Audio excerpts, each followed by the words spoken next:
জাতীয় বিশ্ববিদ্যালয় হইতে পাশ করা মুরব্বীগণ হইতে বচনামৃত পাওয়া যায় যে জাতীয় বিশ্ববিদ্যালয়ের ডিগ্রি এবং অনার্স পাশ করিতে হইলে বিগত সনের প্রশ্ন না পড়িয়া হলে ঢুকিলে একটি পাতককর্ম হয়, যে পাতককর্মের ফলে অনেকের কপালে অকৃতকার্যতার কণ্টকমালা অর্থাৎ কণ্টক কি বলে পুষ্পমালা বরণ হইতে পারে। আসসালামু আলাইকুম। Degree pass on certificate course examination পরীক্ষার্থী ভাই এবং বোনেরা সকলকে স্বাগতম জানাচ্ছি একটি নতুন ক্লাসে। একটি মুরব্বীদের কথা দিয়ে আজকে আমরা ক্লাসটি শুরু করছি। মুরব্বীরা যেটা কথা বলেছেন সেটা হচ্ছে বা বলে থাকেন, মানে আমরা তো মুরব্বী পর্যায়ে চলে গেছে। তো এই বিষয়টা হচ্ছে জাতীয় বিশ্ববিদ্যালয়ে যারা পরীক্ষা দিতে যাও অনার্স এবং ডিগ্রি, তারা বিগত সালের প্রশ্নগুলোকে বিশ্লেষণ না করে পরীক্ষার হলে গিয়েছো, এই বিষয়টা খুবই খারাপ শোনায়, বেমানান শোনায়। কারণ যার কোনো কুল থাকে না, যার কোনো ভরসা থাকে না, অর্থাৎ পড়ালেখার মতন মানে বিগত পড়ার কোন রকমের অভিজ্ঞতা নাই, মানে অনেকদিন পর পড়ালেখা শুরু করেছে, পরীক্ষার 3 দিন বাকি আছে, এই মুহূর্তে যে পড়াশোনা করতে বসেছে তার প্রতি একমাত্র পরামর্শ হচ্ছে যে সে বিগত সালের কমপক্ষে 4 থেকে 5 বছরের প্রশ্ন যেন বিশ্লেষণ করে যায়, তাহলেই তার পাস নিশ্চিত। তাই বলতে চাচ্ছি আমাদের আজকের ভিডিওটা হচ্ছে আমাদের বিগত সালের প্রশ্নকে বিশ্লেষণ করে বিগত সালের প্রশ্নগুলোকে সমাধান করা। বলা হয়ে থাকে বিগত সালের প্রশ্নগুলো সমাধান করলে অনেক সময় এর ভিতরেই পাস নম্বর নিহিত থাকে এবং বিগত সালের প্রশ্নগুলো থেকেই আমাদের অনেক কিছু কমন বাঁধে এবং সেটা তোমাদেরকে বলে দেওয়ার মতন কিছুই নাই। কারণ তোমরা হচ্ছে আরো ভালো করে জানো, তোমরা ফার্স্ট ইয়ার সেকেন্ড ইয়ার বিগত সালের প্রশ্নগুলোকে বিশ্লেষণ করেই মূলত পাস করে আসছো বা ভালো রেজাল্ট করে আসছো। তো আজকে আমরা 2016 সালে আমাদের যে degree pass on certificate course examination পরীক্ষা হয়েছিল, সেই পরীক্ষাটা হয়েছিল 2018 সালের 11 জানুয়ারি। সেই প্রশ্নটি আজকে আমরা বিশ্লেষণ করব। আগেই বলে রাখি, এই প্রশ্নটি খুবই একটা কঠিন প্রশ্ন হয়েছিল এই কারণে যে এই যে সিলেবাস পরিবর্তন হয়েছে, প্রথমবার পরিবর্তিত সিলেবাসে পরীক্ষা দিয়ে ম্যাক্সিমাম ছাত্রছাত্রী কিন্তু অকৃতকার্য হয়েছিল, ফেইল করেছিল। তারা অনেকেই এখনো তোমাদের সাথে পরীক্ষা দিচ্ছে। লজ্জার সাথে বলছি না, তাদের দোষ না তেমন একটা, কারণ এই যে সিলেবাসটা পরিবর্তন হয়েছে এটা কিন্তু তোমার জাতীয় বিশ্ববিদ্যালয় ডিরেক্টলি বা খোলাখুলি বা ফ্র্যাঙ্কলি এটা কিন্তু জানাতে পারেনি তার পরীক্ষার্থীদের কাছে, যে কারণে অনেক পরীক্ষার্থী সিলেবাস না জানার কারণে খারাপ রেজাল্ট করেছিল। যাই হোক, আমরা 2018 সালে যে পরীক্ষাটি অনুষ্ঠিত হয়েছিল 2016 সালের থার্ড ইয়ারের প্রশ্নটি আমরা এখন সমাধান করব।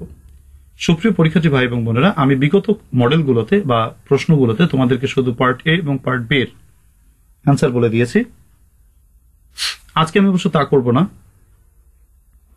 আজকে আমি তোমাদেরকে পার্ট সি অর্থাৎ রাইটিং পার্টের আনসারও বলে দেওয়ার চেষ্টা করব। তাহলে ঠিক আছে, আমরা শুরু করি। আমাদের প্রথমে প্যাসেজটা আমরা একটু পড়ি। প্যাসেজটা দিয়েছে কালচার সম্পর্কে অর্থাৎ সংস্কৃতি সম্পর্কে। মূলত সংস্কৃতি বলতে আমরা কি বুঝি এবং সংস্কৃতির উপাদানগুলো কি কি, সংস্কৃতিকে ধরে রাখার গুরুত্বটা কি, এটা দিয়ে শুরু করব। প্রথমে একজন মনীষীর কথা দিয়ে বাক্যটি প্যাসেজটি শুরু হয়েছে। টেগোর সেস, ঠাকুর সাহেব বলেন অর্থাৎ রবীন্দ্রনাথ ঠাকুর বলেন, education is a piece of diamond, শিক্ষা হলো এক টুকরা হীরা, and culture is the emission of light there from, এবং সংস্কৃতি হলো সেই হীরা থেকে নির্গত আলো। ইমিশন মানে নির্গমন, অর্থাৎ সেই আলোর নির্গমন। সংস্কৃতি হলো হীরা থেকে আলোর নির্গমন, অর্থাৎ শিক্ষা যদি হয় হীরকখণ্ড, সংস্কৃতি তাহলে সেই হীরকখণ্ড থেকে বিচ্ছুরিত বা নির্গত আলো। এ ওয়েল এডুকেটেড ম্যান, একজন সুশিক্ষিত মানুষ, মাস্ট বি কালচার্ড টু। একজন মানুষকে আমরা সুশিক্ষিত বলতে পারি তখন যখন তিনি কালচার্ড হন, সংস্কৃতিবান হন। পিপল শুড বি কালচার্ড, মানুষের সংস্কৃতিবান হওয়া উচিত। ইন অ্যাপ্রোপ্রিয়েট সেন্স, উপযুক্ত যুক্তিতে। পিপল শুড বি কালচার্ড, মানুষের সংস্কৃতিবান হওয়া উচিত। ইন অ্যাপ্রোপ্রিয়েট সেন্স, উপযুক্ত জ্ঞানে। And culture should be moulded, এবং সংস্কৃতিকে লালন করা উচিত। With dyes of our own tradition, আমাদের নিজস্ব সংস্কৃতির নকশায়। The term culture is very broad, সংস্কৃতি শব্দটি অনেক বিস্তৃত। ইট কম্প্রাইজেস, সংস্কৃতির মধ্যে জড়িত আছে মিউজিক, সঙ্গীত, লিটারেচার, সাহিত্য, ড্রামা, নাটক, and other aspects of fine arts, এবং ললিত কলার অনেক দিক এবং অন্যান্য দিক বা ব্যাপার। The true picture of a country, একটি দেশের সত্যিকার চিত্র, ইজ প্রজেক্টেড সত্যিকার ছবিটি প্রক্ষেপিত হয় ইন ইটস কালচারের সংস্কৃতিতে। In the arena of culture, সংস্কৃতির ক্ষেত্রে indigenous culture plays a vital role. দেশীয় সংস্কৃতি একটি প্রধান ভূমিকা পালন করে, খুবই মুখ্য ভূমিকা পালন করে।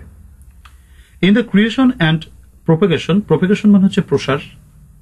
In the creation and propagation of culture, সংস্কৃতির সৃষ্টি এবং প্রসারে patronization also plays a vital role.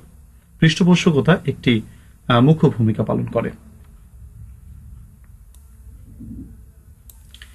Since the ডৌন, ডৌন শব্দের তো ভোর বা উষা লগ্ন, আমরা এই ডৌনকে বলে থাকি হচ্ছে মুসলমানরা সুবহে সাদিক। তো দেখো, সুবহে সাদিক মানে হচ্ছে যে মানে উষা লগ্ন, অর্থাৎ সূর্যরশ্মি যখন লাল হয়ে যায়, পূর্বাশা অর্থাৎ যে পূর্ব দিকের আলোটি যখন আমাদের কাছে প্রতিভাত হয়, সেই আলোটাকে বলা হয় সুবহে সাদিক। এই সুবহে সাদিকের আগ পর্যন্ত ফজরের ওয়াক্ত থাকে, নামাজ পড়া যায়, এর পরে পরে কাজা পড়তে হয়। তো আমরা জানি যে সিন্স দ্য ডৌন অফ সিভিলাইজেশন, সভ্যতার সুবহে সাদিক থেকে, সভ্যতার উষালগ্ন থেকে, culture has a glorious and magnificent history. সংস্কৃতির রয়েছে একটি গৌরবময় এবং চমৎকার ইতিহাস ইন দ্য রিয়ালম অফ লাইফস্টাইল, জীবন প্রক্রিয়ার ক্ষেত্রে, অ্যান্ড থট এবং চিন্তার ক্ষেত্রে।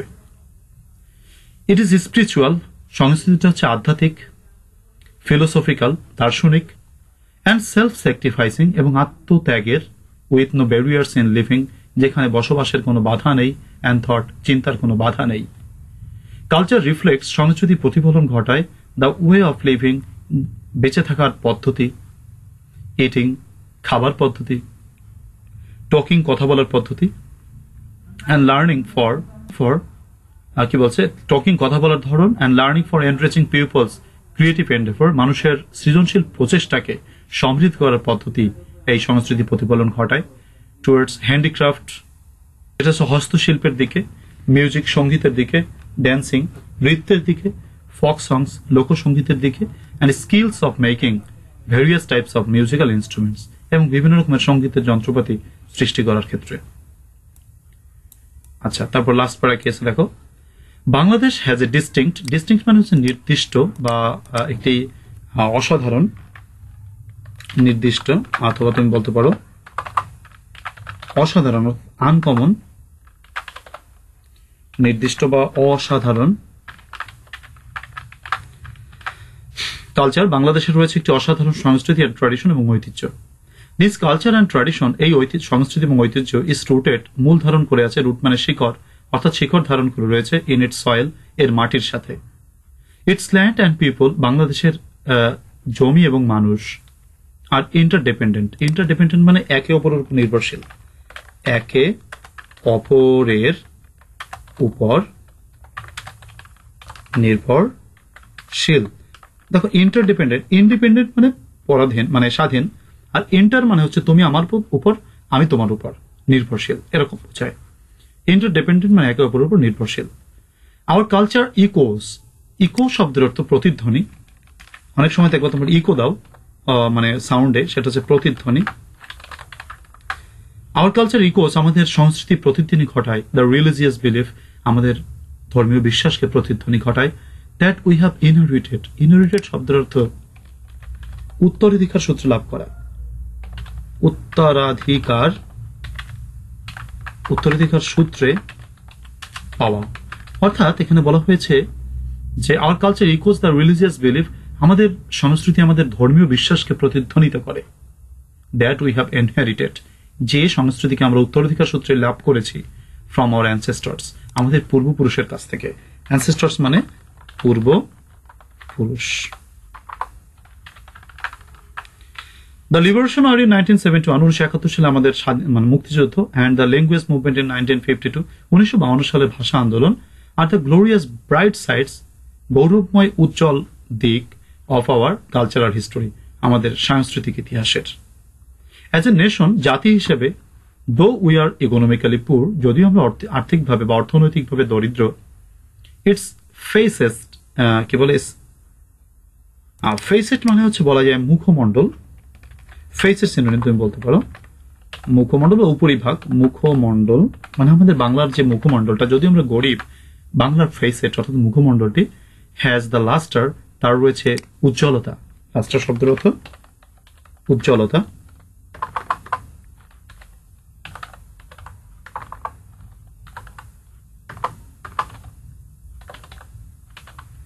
উজ্জ্বলতা, অর্থাৎ বাংলার মুখে রয়েছে উজ্জ্বলতা অফ এ মিনিংফুল স্ট্রাগল। বাংলার মুখে উজ্জ্বলতা রয়েছে একটি অর্থপূর্ণ সংগ্রামের উজ্জ্বলতা ফর সার্ভাইভাল, বেঁচে থাকার জন্য অনার পৃথিবীতে। অর্থাৎ বাঙালিরা পৃথিবীতে বেঁচে থাকার জন্য যে সংগ্রাম করেছেন সেই সংগ্রামের অর্থপূর্ণ উজ্জ্বলতা তার বাংলার মুখমণ্ডলে যেন লেগে রয়েছে। এই হচ্ছে আমাদের প্যাসেজ, যে প্যাসেজটিতে আলোচনা করেছি সংস্কৃতির গুরুত্ব এবং আমাদের বাঙালি সংস্কৃতির অর্থাৎ বাংলাদেশের সংস্কৃতির একটি চমৎকার দিক। তাহলে এই প্যাসেজ থেকে যেমনটি আমাদের 2016 সালে প্রশ্ন এসেছিল, আমরা আনসারটি করার চেষ্টা করি। প্রথমে আমাদের প্রশ্ন করেছে what does culture comprise of, সংস্কৃতি কি নিয়ে গঠিত হয়। আমরা যথারীতি নিয়মে পরীক্ষায় প্রশ্নটির উত্তর করার জন্য আমরা কি করব, আমরা লিখবো আনসার টু দ্য কোশ্চেন নং 1। ঠিক আছে, তো সবাই একটু চেষ্টা করো নিজেরা লেখার জন্য। কি লিখতে পারি আমরা, আমাদের আনসার হচ্ছে আনসার টু দ্য কোশ্চেন নং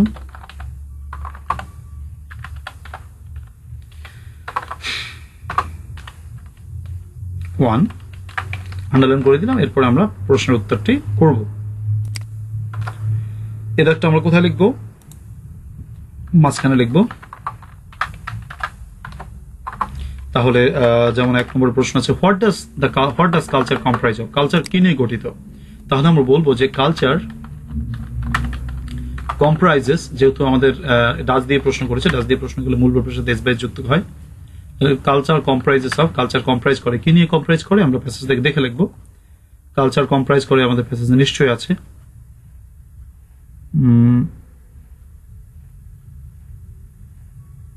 আচ্ছা, ইট কম্প্রাইজেস, অর্থাৎ কালচার কম্প্রাইজ করে কি কি, music, literature, drama and other aspects of fine arts. এই অ্যান্সারটি আমরা তুলে দেবো। দেখো বিগত সালের প্রশ্নে কখনোই কোনো কঠিন তেমন প্রশ্ন হয় না, একটু টেকনিক জানলে কিন্তু লেখা যায়। তোমরা প্যাসেজ থেকে উঠিয়ে দেওয়ার আনসার করবে। অনেকে বলে যে সাবজেক্ট প্লাস ভার্ব প্লাস এরকম ইত্যাদি মানে সূত্র, এরা যারা মূলত হাইব্রিড মেথড অধিকারী, সরি মানে যারা ভালো স্টুডেন্ট তাদের জন্য হালাল, কিন্তু মানে ঠিক আছে, কিন্তু যারা একটু মোটামুটি আমরা যারা আমজনতা, মানে বিশেষ করে যারা ম্যাঙ্গো পিপল আমার মতো, তো তারা হচ্ছে প্যাসেজ থেকে লিখলে ভালো হয় আর কি। কারণ আসলে বিষয়টা হচ্ছে আমরা অনেক সময় সাবজেক্ট ভার্বের প্যারাটা অনেক সময় নিতে পারি না, মানে নিতে ইচ্ছা করে না, এর জন্য আর কি করি অনেক সময় প্যাসেজ থেকে দেখে লিখি। দ্যাটস এনাফ, অসুবিধা নাই। প্রশ্নের উত্তর চেয়েছে, উত্তর করেছি। বাপের নাম কি, বাপের নাম কইছি, কোথা থেকে বলছি, আইডি কার্ড থেকে বলছি, আর আমার মার কাছ থেকে শুনে, সরি আমি যেভাবেই বলি না কেন, বা আমি মানে বলছি আর কি, আমি বাপের নাম বলছি তো, আমার আইডি কার্ড থেকে হোক, আমার বাপকে দেখে হোক, আমার বাপকে চেনে হোক, বলছি তো, এখান থেকে বললেই তো হলো। বাপের নাম তো চাইছে, বাপের নাম বলে দিচ্ছি, কোথা থেকে বলছি দ্যাটস নট এ ম্যাটার। বলছি, উত্তর চেয়েছে, কোথা থেকে লিখছে, উত্তর হইলেই তো হয়েছে। কথাটা খারাপ শোনালে দুঃখিত, আসলে এভাবে বলতে চাই নাই। এনিওয়ে, এরপর আছে কি what aspects of life does culture reflect, culture কোন দিকটা রিফ্লেক্ট করে। তাহলে লিখবো হচ্ছে কালচার রিফ্লেক্টস, কালচার রিফ্লেক্টস কি রিফ্লেক্টস করে। আচ্ছা প্যাসেজে আসো, কালচার রিফ্লেক্ট কি করে, আর কালচার রিফ্লেক্ট করে হচ্ছে প্যাসেজ নিশ্চয়ই লেখা আছে। এই যে দেখো, culture reflects the way of living. আচ্ছা দেখো কি সুন্দর উত্তর পাতাই দিচ্ছে আমাদের জন্য, আর আমরা এই পাতানো উত্তর নিব না, আমরা উত্তর নিজে বানাই, ব্রেনের মেগাবাইট খরচ করে আমরা উত্তর লিখবো। এটা আমার মনে হয় ভালো লাগতেছে না, ব্রেনের মেগাবাইটের দাম আছে ভাই, ব্রেনের মেগাবাইট অন্য কাছে খরচ করা যাবে, তো এখানে আমরা মেগাবাইট বেশি খরচ করবো না, প্যাসেজ থেকে দেখে দেখে লিখবো, কোনো ম্যাটার না, ব্যাপার না, এই আর কি। কি সুন্দর উত্তর পাতানো, দেখছো যে কালচার কি রিফ্লেক্ট করছে, what aspects of life does culture reflect, কি সুন্দর উত্তর। Culture reflects the way of living, eating, talking, and learning for enriching people's creative endeavor towards handicraft, music, dancing, folk music, and skills of making various types of musical instruments. কি সুন্দর উত্তর পাতানো, বাহ বাহ নাকি। আমরা এগুলো লিখে দেবো, আমরা ভাই অত প্যারার ভিতরে যাচ্ছি না। এরপর আছে কি in what sense the culture of Bangladesh distinct, বাংলাদেশের কালচার সংস্কৃতিটা কোন দিক দৃষ্টিকোণ থেকে একক বা অসাধারণ, কোন দৃষ্টিকোণ থেকে অসাধারণ। প্যাসেজে নিশ্চয়ই আনসারটা আসছে, নাহলে তো প্রশ্নটি করে নাই। এই জায়গায় দেখো, Bangladesh has a distinct culture and tradition, this culture and tradition is rooted in its soil, it land and people are interdependent. আচ্ছা ফাইন, এখান থেকে অ্যান্সারটা নিচ্ছি আমি এখানে আচ্ছা গেল। তারপরে কি বলছে, এখান থেকে লিখতে পারি আমরা বাংলাদেশ হ্যাজ এ ডিস্টিংক্ট মানে হচ্ছে অসাধারণ সংস্কৃতি এবং ট্রেডিশন রয়েছে। প্রশ্ন হচ্ছে কেন, আমরা কেনর জন্য একটা বিকজ লাগাই দিতে পারি, বিকজ কারণ this culture and tradition is rooted in its soil, its land and people are interdependent. আচ্ছা গেল, এটা হচ্ছে কারণ আমরা লিখলাম। 4 দাগের যে প্রশ্নটি রয়েছে, 4 দাগের প্রশ্নটিতে আমরা লিখবো হচ্ছে right down the main idea and the supporting ideas of the passage. প্যাসেজের মেইন আইডিয়া লিখতে বলছে, সাপোর্টিং আইডিয়া গুলো লিখতে বলছে। এখানে দেখো আইডিয়া না আইডিয়াস, অনেকগুলো আইডিয়া লিখতে বলেছে, রাইট? তাহলে কিন্তু এই যে প্যারাময় একটা প্রশ্ন, প্যারাময় প্রশ্নটা এরকম যে প্যাসেজের কি করতে হবে, এখন একটা বক্স করতে হবে, যেহেতু আমাদেরকে সমস্যা করেছে দিয়েছে। তাহলে আমরা প্রথমে লিখবো মেইন আইডিয়াটা কি। তো মেইন আইডিয়া হচ্ছে একটা, আমি এতগুলো বক্স নেব না,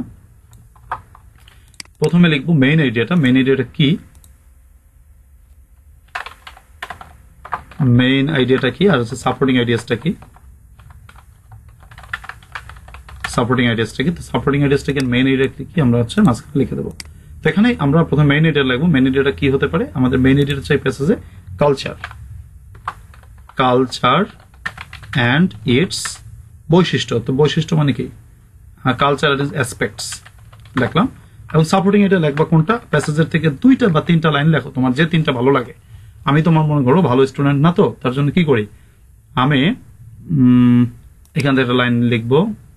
সরি, ওই যে টেগোর সাহেব মানে ঠাকুর সাহেবের একটা বিশাল কথা আছে, এই কথাটাকে আমরা লিখি। ঠাকুর সাহেব বললে মহান বাণী, আমরা বললে বুড়া কথা। যাই হোক, তো আমরা বুড়া কথাই হোক আর কথাই হোক, তো সেইটা আমরা নেই। আমরা অনেক সময় বুড়া কথা বলে দেই এটাকে, কিন্তু এটাই হচ্ছে শাশ্বত কথা, শাশ্বত বাণী। তো এই একটা লাইন আমার পছন্দ হয়েছে, আমি সেই লাইনটা নিলাম। আর 2-3টা আইডিয়া নেবো, আইডিয়া প্যাসেজ থেকে খুঁজবো। ভাই আমি খারাপ ছাত্র, আমি বেশি ভালো ছাত্র না, তার জন্য আমি হচ্ছে লাইন উঠাবো। এই যে আমি আর একটা লাইন উঠেছি, আমার এটা ভালো লাগছে, আমি এটা উঠাইছি। আচ্ছা গুড, খুব সুন্দর আনসার। বলেছে সাপোর্টিং আইডিয়া আর মেইন আইডিয়া, দিলাম সাপোর্টিং আইডিয়া, এরপর মেইন আইডিয়া দিলাম। লাস্টের লাইনটা আমার খুব ভালো লাগছে, কিন্তু এটা আমি নেব না। আমি সংস্কৃতির সাথে সম্পৃক্ত এমন একটা লাইন লিখবো। এই লাইনটা আমার পছন্দ হয়েছে, তার জন্য আমি এই লাইনটা লিখবো। আচ্ছা ফাইন, 3 নম্বরে সাপোর্টিং আইডিয়া হয়ে গেল, শেষ। এখন দেখো, আমি তোমাদের প্রশ্নটি বিশ্লেষণ করে দেখাই আসলে হয়েছে কিনা আমার, আমি মার্কস পাবো কিনা। আমি মার্কস পাইতে হবে, আমার কেন পাইতে হবে, আমার পাস করার দরকার আছে এর জন্য। আর আমার হয়েছে কিনা উত্তরটা আমি সেটাকে একটু জাস্টিফাই করবো। আমাকে প্রশ্ন চাইছে কি, প্রশ্ন চাইছে right down the main idea and the supporting ideas of the above text. Above passage, উপরোক্ত প্যাসেজ থেকে মেইন আইডিয়া লেখো এবং সাপোর্টিং আইডিয়া লেখো। তার সাথে সাপোর্টিং আইডিয়া লিখি, সেটা হচ্ছে কি, মেইন আইডিয়া হচ্ছে culture and it's aspects, culture এবং তার সংস্কৃতি। আর আমাদের ডান পাশে লিখতে হবে হচ্ছে সাপোর্টিং আইডিয়া। সাপোর্টিং আইডিয়া প্রথমটা কি আছে, যে এই যে education is a piece of diamond and culture is the emotion of culture. ভাই এইখানে কি কালচার সম্পর্কে আলোচনা আছে, এই লাইনটা আছে না, এই যে আছে, তাহলে মার্কস তো দিতেই হবে। A well educated man should be culture too, culture নিয়ে কথা আছে আমার এখানে আছে। তাহলে মেইন আইডিয়া হচ্ছে এইটা, সাপোর্টিং আইডিয়া এইটা, কোনো অসুবিধা নাই। এরপরে এখানে আমরা কালচার সম্পর্কে আলোচনা করেছি, তাইলে আমার হয়ে গেল মেইন আইডিয়া, সাপোর্টিং আইডিয়া। তাহলে এই 4টি প্রশ্নের উত্তর আমরা করে ফেললাম। বিদায়কের যে প্রশ্নগুলো আছে আসলে আমরা সেগুলোর আনসার করি। বিদায়কের উত্তর করার জন্য আমরা প্রথমে বি লিখব, মাঝখানে একটা বক্স করব। আচ্ছা গুড, তারপরে বক্স করব। প্রথমে লিখব গিভেন ওয়ার্ড, প্রদত্ত শব্দ, ওয়ার্ড মিনিং,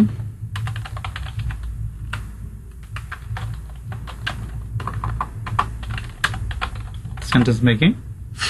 গিভেন ওয়ার্ড প্রথমটা হচ্ছে comprise.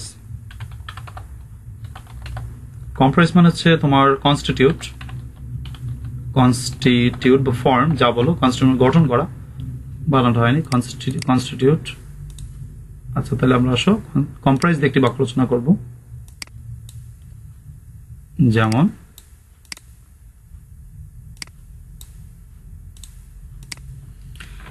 our family comprises of 7 members, আমাদের পরিবার 7 সদস্য নিয়ে গঠিত। তারপর প্রশ্নটি হচ্ছে লাস্টার। লাস্টার মানে হচ্ছে তোমার, লাস্টার এটা বোধহয় বেশি চলে আসছে। লাস্টার, লাস্টার মানে হচ্ছে তোমার উজ্জ্বলতা, তাহলে শাইন বলা যেতে পারে। লাস্টার দিয়ে বাক্য রচনা করি। দি লাস্টার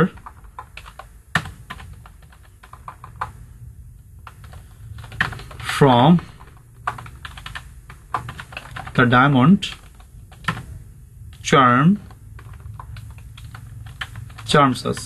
The luster from the diamond charms us, অর্থাৎ লাস্টার থেকে যে কি বলে, যে তোমার ডায়মন্ড থেকে যে লাস্টারটা হয়েছিল সেটা আমাকে চার্ম করে। এরপর আছে এরিনা। এরিনা মানে ক্ষেত্র, ফিল্ড বলা যেতে পারে। এরিনা দিয়ে বাক্য রচনা করি যে ইউ উইল শাইন, তুমি শাইন করবে in the arena of business, তুমি ব্যবসার ক্ষেত্রে শাইন করবা। তারপর আছে ব্রড মানে হচ্ছে বড়, ওয়াইড মানে হচ্ছে বড়, প্রসারিত, তাহলে আছে ব্রড দিয়ে বাক্য রচনা করি। Education makes our minds broad. Next word রয়েছে ভাইটাল মানে মুখ্য মানে মেইন। আসো ভাইটাল দিয়ে বাক্য রচনা করি, যে কি বলে, rice is our vital food, ভাত হচ্ছে আমাদের প্রধান খাবার। শেষ। আর একটা প্রশ্ন আছে স্ট্রাগল মানে সংগ্রাম। স্ট্রাগল মানে সংগ্রামের অনেক কিছু লেখা যায়, তো মুভ ভায়োলেন্টলি লিখতে পারি, মুভ ভায়োলেন্টলি, অর্থাৎ তোমার কি বলে যে বেপরোয়া ভাবে চলা বা সহিংসভাবে চলা। তো স্ট্রাগল দিয়ে বাক্য রচনা করে আসো, যে উই গট আওয়ার ইন্ডিপেন্ডেন্ট, আমরা আমাদের যে স্বাধীনতা লাভ করেছিলাম থ্রু স্ট্রাগলস। গেল, এই হচ্ছে তোমার 2 নম্বর প্রশ্নের উত্তর আমরা হয়ে গেল। ঠিক আছে ভাই, 2016 সালের প্রশ্ন আমরা সমাধান করছি, সবাই মনোযোগ দিয়ে দেখো, খুবই গুরুত্বপূর্ণ ব্যাপারগুলো। পার্ট বির আনসার গুলো এবার করবো। পার্ট বি হচ্ছে গ্রামার। আমরা জানি যে গ্রামারের প্রশ্নের উত্তর কিভাবে করবো, কিভাবে লিখবো, সেটা আমি দেখাচ্ছি। তোমরা একটা কাজ করতে পারো, তোমরা পজ দিয়ে আনসার গুলো লিখতে পারো কালকের মডেলের মতো। তো আনসার টু দ্য কোশ্চেন নাম,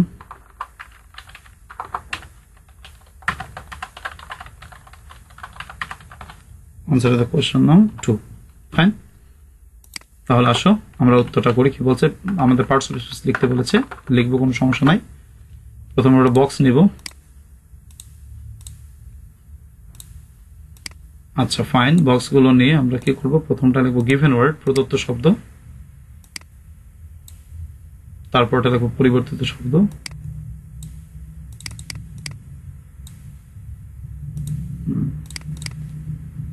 গিভেন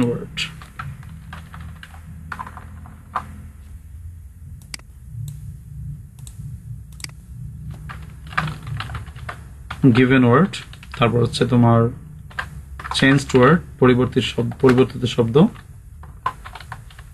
তারপর হচ্ছে সেন্টেন্স মেকিং। আসো বাক্য রচনা করি। প্রথমে আছে পসিবল বাক্য রচনা করি। চেঞ্জড ওয়ার্ডটা হচ্ছে পরিবর্তন, নাউন চাইছে। পসিবল নাউন হচ্ছে পসিবিলিটি। পিটা বড় ছোট হাতের দাও, পরীক্ষা যদি ছোট হাতের থাকে পি ছোট হাতে দেবে, বড় হাতে থাকলে বড় হাতের দিবা। পসিবিলিটি মানে সম্ভাবনা। বাক্য রচনা করে আসো। পসিবিলিটি দিয়ে বাক্য রচনা করতে হবে। There is a possibility of his coming, তার আসার একটা সম্ভাবনা আছে। পসিবিলিটি আন্ডারলাইন করে দেবো। আসো, তারপর প্রশ্নটা হচ্ছে নেশন, জাতি। আমাকে নেশনের চেয়েছে হচ্ছে তোমার কি অ্যাডজেক্টিভ, তাহলে আমরা বলতে পারি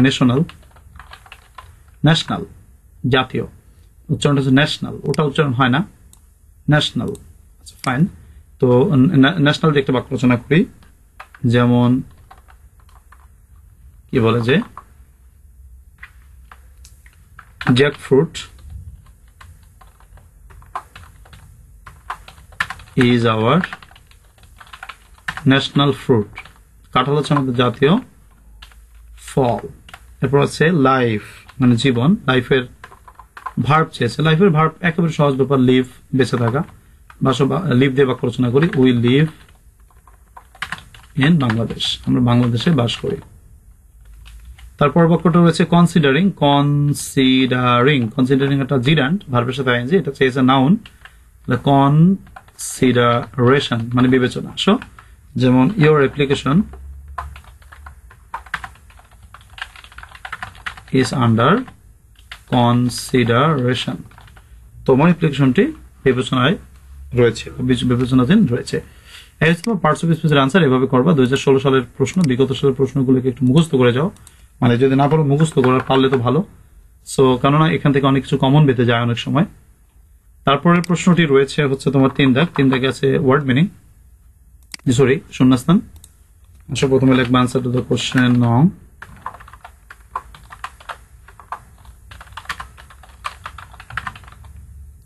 3। কিভাবে লিখবা তোমরা প্রথমে অ্যান্সার টু দ্য কোশ্চেন 3 লিখবা, এবার একটু পজ করে নিজেরা চেষ্টা করো ভাই পারো কিনা, না পারলে তারপর অ্যান্সার মিলাও। কমপ্লিটিং সেন্টেন্স অবশ্যই ভাই পুরোটা উঠাবা, শুধু উত্তর লিখবা না, পরীক্ষা অনেক সময় পাবো, 3 ঘন্টা 30 মিনিট অনেক সময়। তাহলে কি বলা যায়, the lion is the king of beasts, beast মানে পশু, সিংহ পশুর রাজা, is the king of beasts. সিংহ কিন্তু কিসের রাজা ভাই, সিংহ হচ্ছে পশুর রাজা। এখন কাউকে আমরা লায়ন যদি বলি সে কিন্তু পশুর সাথে তুলনা করি, এটা কিন্তু একটা ব্যাপার, তাই না, আমরা করি অনেক সময়। সে হচ্ছে লায়ন, লিওলেন, সরি মেসি টেসি আবার কেমন শোনাবে না, তার জন্য না বলি, লায়ন সিংহ কিন্তু একটা পশু, এর সাথে মানুষকে তুলনা করা ঠিক না। এরপর আসো, বার্কিং ডগস সেলডম শূন্যস্থান বাইট, অর্থাৎ ঘেউ ঘেউ করা কুকুর কদাচিৎ কামড়ায়, হয়ে গেল। তারপর হচ্ছে হি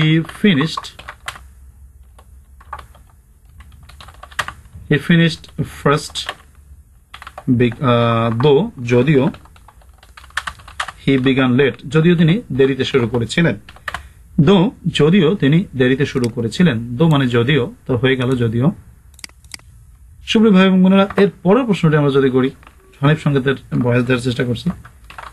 দি বয় এক্সেলস ড্যাশ, তাহলে ইন, এক্সেলের পর সবসময় ইন বসে, স্পিকিং ইংলিশ, ছেলেটি ইংলিশ বলায় সফলতা অর্জন করেছে, তাহলে এক্সেল এরপর সবসময় ইন বসে, মুখস্থ ব্যাপার, হয়ে গেল। আবার বলি, the lion is the king of beast, সিংহ পশুর রাজা, বার্কিং ডগ সেলডম বাইট, ঘেউ ঘেউ করা কুকুর কদাচিৎ কামড়ায়, অর্থাৎ যে কুকুর ঘেউ ঘেউ করে সে কুকুর কামড়ায় না, বাংলায় প্রবাদ হচ্ছে যত গর্জে তত বর্ষে না। হি ফিনিশড ফার্স্ট, তিনি প্রথমেই শেষ করেছিলেন, দো হি বিগান লেট, যদিও তিনি দেরিতে শুরু করেছিলেন। দি বয় এক্সেলস ইন স্পিকিং ইংলিশ, লোকটি বা ছেলেটি ইংরেজি বলায় সফলতা অর্জন করেছিল। হয়ে গেল আমাদের 3 নম্বর প্রশ্ন উত্তর। এরপরে বলেছে রাইট ফর্ম অফ ভার্বস এর উত্তর। আসলে রাইট ফর্ম অফ ভার্বস কি দিয়েছিল 2016 সালের প্রশ্নে, প্রথমে লিখবা হচ্ছে অ্যান্সার টু দ্য কোয়েশ্চেন নং 4। প্রথমে কি করবে, পুরোটা উঠাবে। আচ্ছা, পুরোটা উঠে আমরা আসো, ইট ইজ আই হু, দেখবে সবসময় যে হু হচ্ছে তোমার রিলেটিভ নাউন, রিলেটিভ প্রোনাউনের বাম পাশে তার অ্যান্টিসিডেন্ট থাকে, আইটা হচ্ছে অ্যান্টিসিডেন্ট। এখন আই অনুযায়ী এইখানে আমাদের ভার্বটা বসবে, তাহলে আয়ের জন্য হুর পর কি বসবে, বি ভার্ব মানে অ্যামিজার ওয়াজার, তাহলে অ্যামিজার ওয়াজারে কি বসবে, আয়ের জন্য অ্যাম, তাহলে it is I who am to blame. আমাদের যেখানে শূন্যস্থানটা ছিল সেখানে আমি আন্ডারলাইন করে দিব। তারপরের প্রশ্নটা, হি হোপড দ্যাট, সে আশা করেছিল যে, আচ্ছা কি বলছে, সে প্রথম প্রাইজ পাবে, পাবে মানে কি, হি উইল গেট, কিন্তু উইলটা ঠিক আছে, কিন্তু এখানে তো একটা হোপটা আছে, হোপটা হচ্ছে পাস্ট টেন্স, তার জন্য এখানে হি উড হবে, he would get the first prize, যাতে করে কি বলছে, সে আশা করেছিল সে প্রথম প্রাইজ পাবে, উড গেট। সি নম্বর আছে দিস হাউস, এই ঘরটি, দিস হাউস, দেখো দিস হাউসটা হচ্ছে সাবজেক্ট, তোমাকে বসাতে হবে প্যাসিভ ভয়েস, তাহলে বলতে হবে বিল্ড মানে নির্মাণ করা। দেখো সাবজেক্টটা হচ্ছে ঘর আর ভার্বটা হচ্ছে বিল্ড, নির্মাণ করা। ঘরটাকে নির্মাণ করেছিল, ঘরটাকে নির্মাণ করা হয়েছিল, ঘরটাকে নির্মাণ করা হয়েছিল, তাহলে ওয়াজ, the house was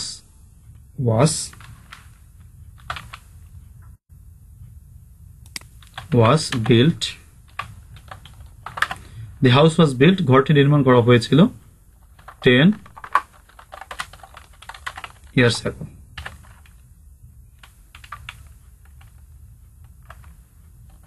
এই was built-টা হচ্ছে আমাদের passive format. I went back to work, আমি কাজ করতে গিয়েছিলাম, closing the door,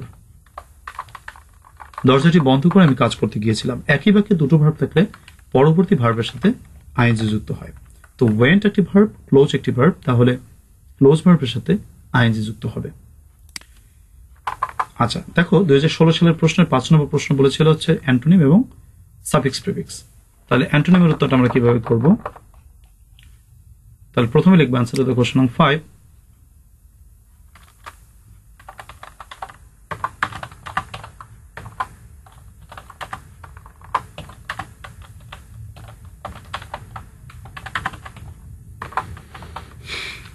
আচ্ছা, তো আমরা বক্স নিব। প্রথম বক্সটিতে আমরা লিখব গিভেন ওয়ার্ড। চেষ্টা করো একটু সবাই।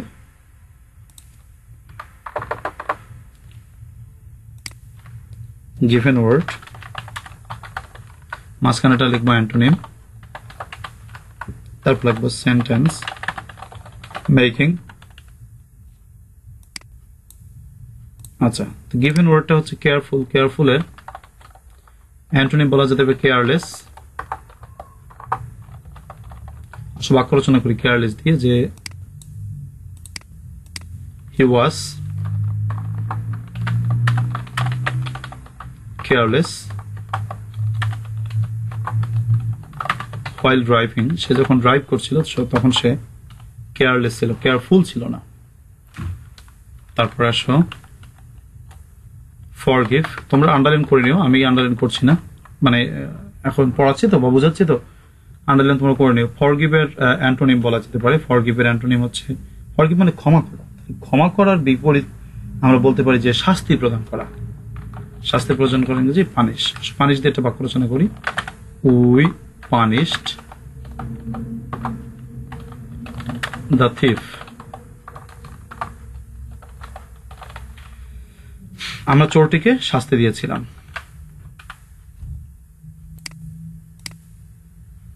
তারপরের প্রশ্নটি রয়েছে ওয়েস্ট। ওয়েস্ট মানে হচ্ছে নষ্ট করা। ওয়েস্ট মানে নষ্ট করা, তাহলে এর বিপরীতটা হচ্ছে তোমার সঠিক ব্যবহার করা, ইউটিলাইজ। তাহলে সেই ইউটিলাইজ দিয়ে বাক্য রচনা করি, উই শুড ইউটিলাইজ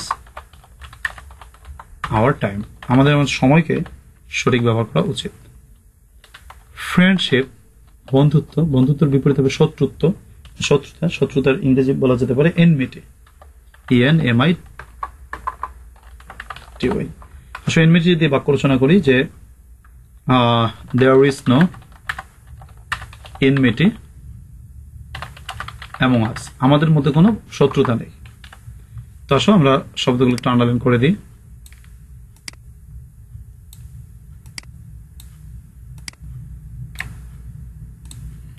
আচ্ছা, পরে একটা প্রশ্ন বলেছে, add suffix or prefix to the following words and make sentences with the new words. তাহলে আমরা অরের প্রশ্নটি যদি করি তাহলে আমরা লিখবো হচ্ছে অর, তারপর একটা বক্স নিব,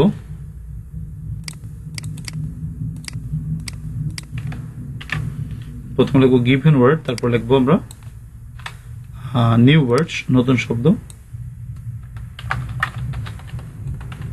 আসলে কি শব্দ দিচ্ছে? পাওয়ারফুল। পাওয়ার দিয়ে তুমি যে একটা শব্দ তৈরি করো তোমার ইচ্ছা। নিশ্চয়ই তোমাদের পাওয়ার দিয়ে পাওয়ারফুল কথাটি মনে পড়েছে। পাওয়ারফুল দিয়ে একটি বাক্য রচনা করো যে mister x is very powerful in our locality. Mister x সাহেব আমাদের এলাকায় খুবই পাওয়ারফুল। তারপর হচ্ছে পে। পে দিয়ে একটা বাক্য রচনা মানে শব্দ বানাও, পেমেন্ট। পেমেন্ট যদি হয় যেমন the payment of the dinner, dinner বলা যাবে নাকি, of the bill, বিলের payment was successfully or successful, বিল পেমেন্টটা সাকসেসফুল ছিল। আচ্ছা, লার্জ। লার্জ দিয়ে কি বানাবো? লার্জলি বানাতে পারি, এনলার্জ বানাতে পারি। সব করে তো সাফিক্স যোগ করলাম, একটা প্রিফিক্স যোগ করি, এনলার্জ। যেমন এডুকেশন এনলার্জেস আওয়ার মাইন্ড, শিক্ষা আমাদের মনকে প্রসারিত করে। রিজন, রিজন মানে কারণ। রিজনের নতুন শব্দ কি? যা লেখো রিজন থেকে, রিজন থেকে রিজনেবল লিখতে পারি, রিজনেবল দিয়ে বাক্য রচনা করি যে কি বলা যায় যে হিজ ক্লেম তার দাবি ওয়াজ রিজনেবল, তার দাবিটা একটা রিজনেবল দাবি ছিল, এটা ভালো দাবি ছিল এর কি।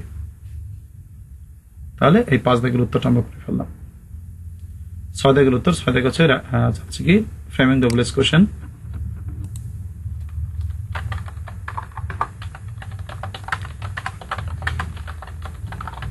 Answer to the question num 5 is 6. আচ্ছা সরি, কিভাবে করবে দেখো। প্রথম পক্ষটা দেওয়া আছে কি, she looks like a rose, তাকে একটি গোলাপের মতো দেখায়। প্রশ্ন হচ্ছে কিসের মতো দেখায়? গোলাপের মতো দেখায়। এটুকু বাদ। তো ওটুকু যদি বাদ হয় তাহলে প্রথমে লিখবো হোয়াট, যেহেতু লুকস আছে ডাস, সাবজেক্ট আছে she, বাকি অংশ look like। she did not go to college, সে কলেজে যায়নি। as he was ill, as I was ill, sorry বলছে I did not go to college, আমি কলেজ যাইনি। as I was ill, যেহেতু আমি অসুস্থ ছিলাম। কেন যাইনি? যেহেতু আমি অসুস্থ ছিলাম। কেন ইংরেজি why, auxiliary verb did, subject আছে you, I থেকে you, বাকি অংশ not go to school।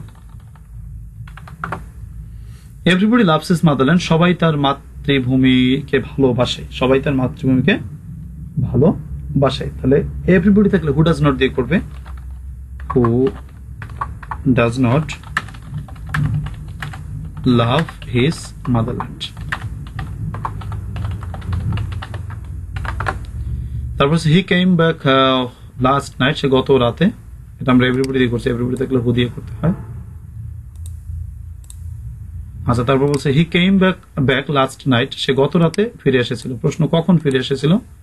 গত রাতে ফিরে এসেছিল। তো কখন ইংরেজি হচ্ছে when, auxiliary verb did, subject হচ্ছে হি, কাম ব্যাক। গেল। এরপর 7 নম্বর প্রশ্নের উত্তরটা কি বলছে? রিঅ্যারেঞ্জ করতে বলছে, আমরা রিঅ্যারেঞ্জ করবো। আসো,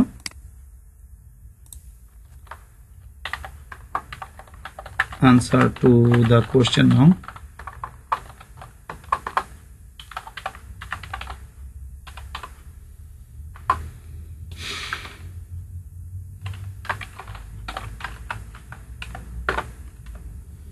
আচ্ছা, প্রথমে হচ্ছে এ নম্বর।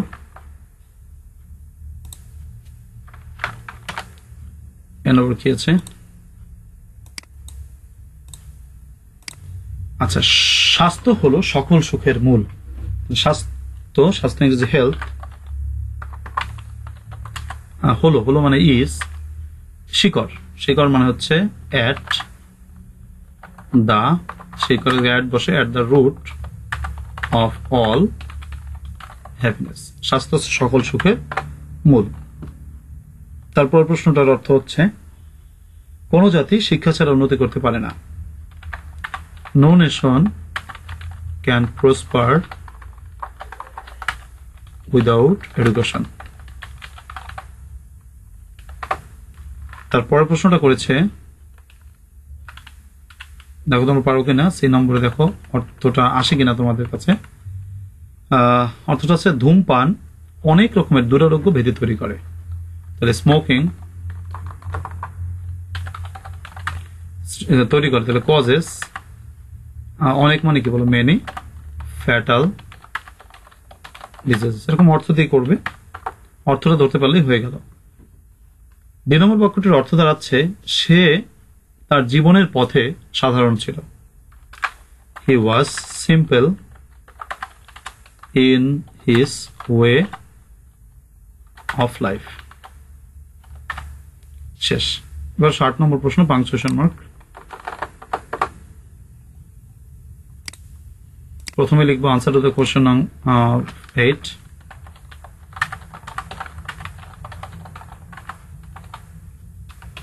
আজকে বোধহয় অনেক স্ল্যাং কথা বলে ফেলেছি ভাই, আমি স্ল্যাং কথার জন্য দুঃখিত। আমার আসলে বের হয়ে যায়, অনেক স্ল্যাং কথা বলে ফেলেছি আমি আমার প্রথমেই প্যাসেজের। আসলে এটা আমার একটা বদ অভ্যাস, আমার চেঞ্জ করা উচিত। তোমরা যারা দেখছো আমাকে ক্ষমা সুন্দর দৃষ্টিতে দেখো, আমি এটা অ্যাভয়েড করার চেষ্টা করছি। আমার সময় কথার মধ্যে স্ল্যাং চলে আসে, আমি দুঃখিত। আসলে আমার এটা দোষ, অনেক ছাত্রছাত্রী বলে ভাই আপনি স্ল্যাং বলেন, অনেকে ভালোও লাগে স্ল্যাং। তো যাই হোক, কি বলছে, আচ্ছা আই সি দ্যাট, আমি দেখি যে, ও এখানে তো এবিসিডি না, এখন তো প্যাসেজ আকারে লিখতে হবে। আই সি দ্যাট, আমি দেখি যে, ইউ আর, দেখো ইউ হচ্ছে অ্যাপোস্ট্রফি আর, you are in the habit of eating a heavy luncheon. আমি দেখি যে আপনি দুপুরে অনেক খায়েন, ফুল স্টপ। আম শিওর, আমি নিশ্চিত, কমা, এখানে একটা কমা দিতে পারি আমরা, ইটস আ মিস্টেক, এটা একটা ভুল, আমি জানি এটা একটা ভুল। আপনি যা খাচ্ছেন এভাবে আপনার খাওয়া উচিত নয়। মানে মোশাররফ করিমের জমজ নাটকের মতন, জোলা তো ইচ্ছা মতন ভরতে আছে বাজান, হ্যাঁ, যে কালে হইয়া পড়বা না, এই কালে বুঝবা না জোলার টান কারে খায়, তোমার জোলার টান উঠলে টের পাবা না কালে, হ্যাঁ বাজান, আর খাইস না খাইস না, এরকম একটা ব্যাপার আছে। তো কি বলছে যে, I see that you are in the habit of eating a heavy luncheon, আমি দেখতেছি যে আপনি জোলা পরেন, ইচ্ছা মতন ভরেন, হ্যাঁ, যে কালে পায় না কালে খাইতেই থাকেন আর কি।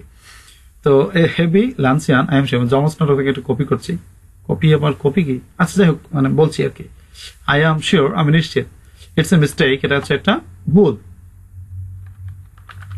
হোয়াই ডোন্ট ইউ ফলো, আপনি কেন ফলো করেন না মাই এক্সাম্পল, আপনি আমার উদাহরণ কেন অনুসরণ করেন না। দেখেন আমি কি খাই, আমি অল্প খাই, আপনি আমাকে দেখে শিখতে পারেন না। And just it one thing, আপনি একটার থেকে বেশি জিনিস খায়েন কেন বলেন, তো আপনি মোটা হয়ে যাবেন। আই এম শিওর, আমি নিশ্চিত, আবার একটা কমা দেওয়া যায় শিওরের পরে, না দিলেও হয়, দিলাম একবার যেহেতু দিয়েছি।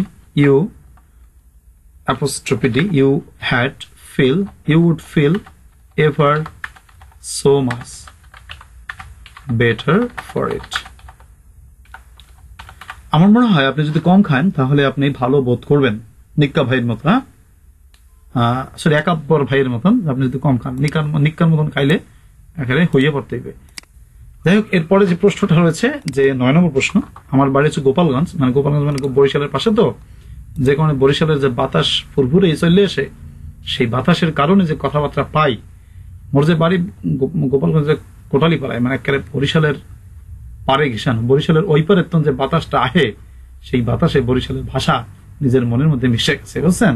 যারা বরিশালের ভাই বেড়াদার আছেন মোরে জানাইতে পারেন, বরিশালের লেগে মোর একেবারে আত্মার সম্পর্ক, আমি বরিশালের ভালোবাসি, I love you Barisal. Anyway, এরপরে আমাদের কি আছে, আনসার টু দ্য কোশ্চেন নাম 9। তাহলে আমরা কি করবো, আনসার টু দ্য কোশ্চেন নাম 9 ট্রান্সলেশন করবো, পারি আর না পারি। আচ্ছা আসো, কি বলছে, আমাদের দেশে এখনো কিছু নিরক্ষর লোক আছে, আমাদের দেশে এখনো কিছু কি আছে, নিরক্ষর লোক আছে এখনো, স্টিল বলা যেতে পারে, স্টিল এখনো, এটা শেষেও বলা যেতে পারে, স্টিল ইয়েট বলা যেতে পারে, স্টিল আমাদের দেশে। তাহলে আমাদের দেশে আছে, দেয়ার আর সাম আছে, আমাদের দেশে কিছু, সাম কিছু কিছু কি আছে, illiterate people in our country, আমাদের দেশে কিছু নিরক্ষর মানুষ এখনো আছে। আচ্ছা, তারপরের বাক্যটা কি আছে দেখো, তারা পড়তেও জানে না, লিখতেও জানে না, তাহারা জানে না, তাহলে they do not know, they know. আচ্ছা, neither দিয়ে করতে হবে, neither how to পড়তে মানে read, or nor how to কি বলে, লিখতেও জানে না, তাহলে how to write। অথবা এটা বলতে পারি যে they can neither read nor write, এটাও লেখা যায়। অথচ লেখাপড়া না জানলে মানুষ উন্নতি করতে পারে না। অথচ ইংরেজিটা আমরা বলতে পারি যে অথচ, মানে হয়রাসটা বলা যেতে পারে, অথচ মানুষ উন্নতি করতে পারে না, মানুষ প্রসপার করতে পারে না। Man can not prosper man can not prosper without receiving education, মানুষ শিক্ষা ছাড়া উন্নতি করতে পারে না। তারপর বলছে যে শিক্ষা জাতির উন্নত, শিক্ষিত মানুষ দেশের শক্তি, শিক্ষিত মানুষ দি educated,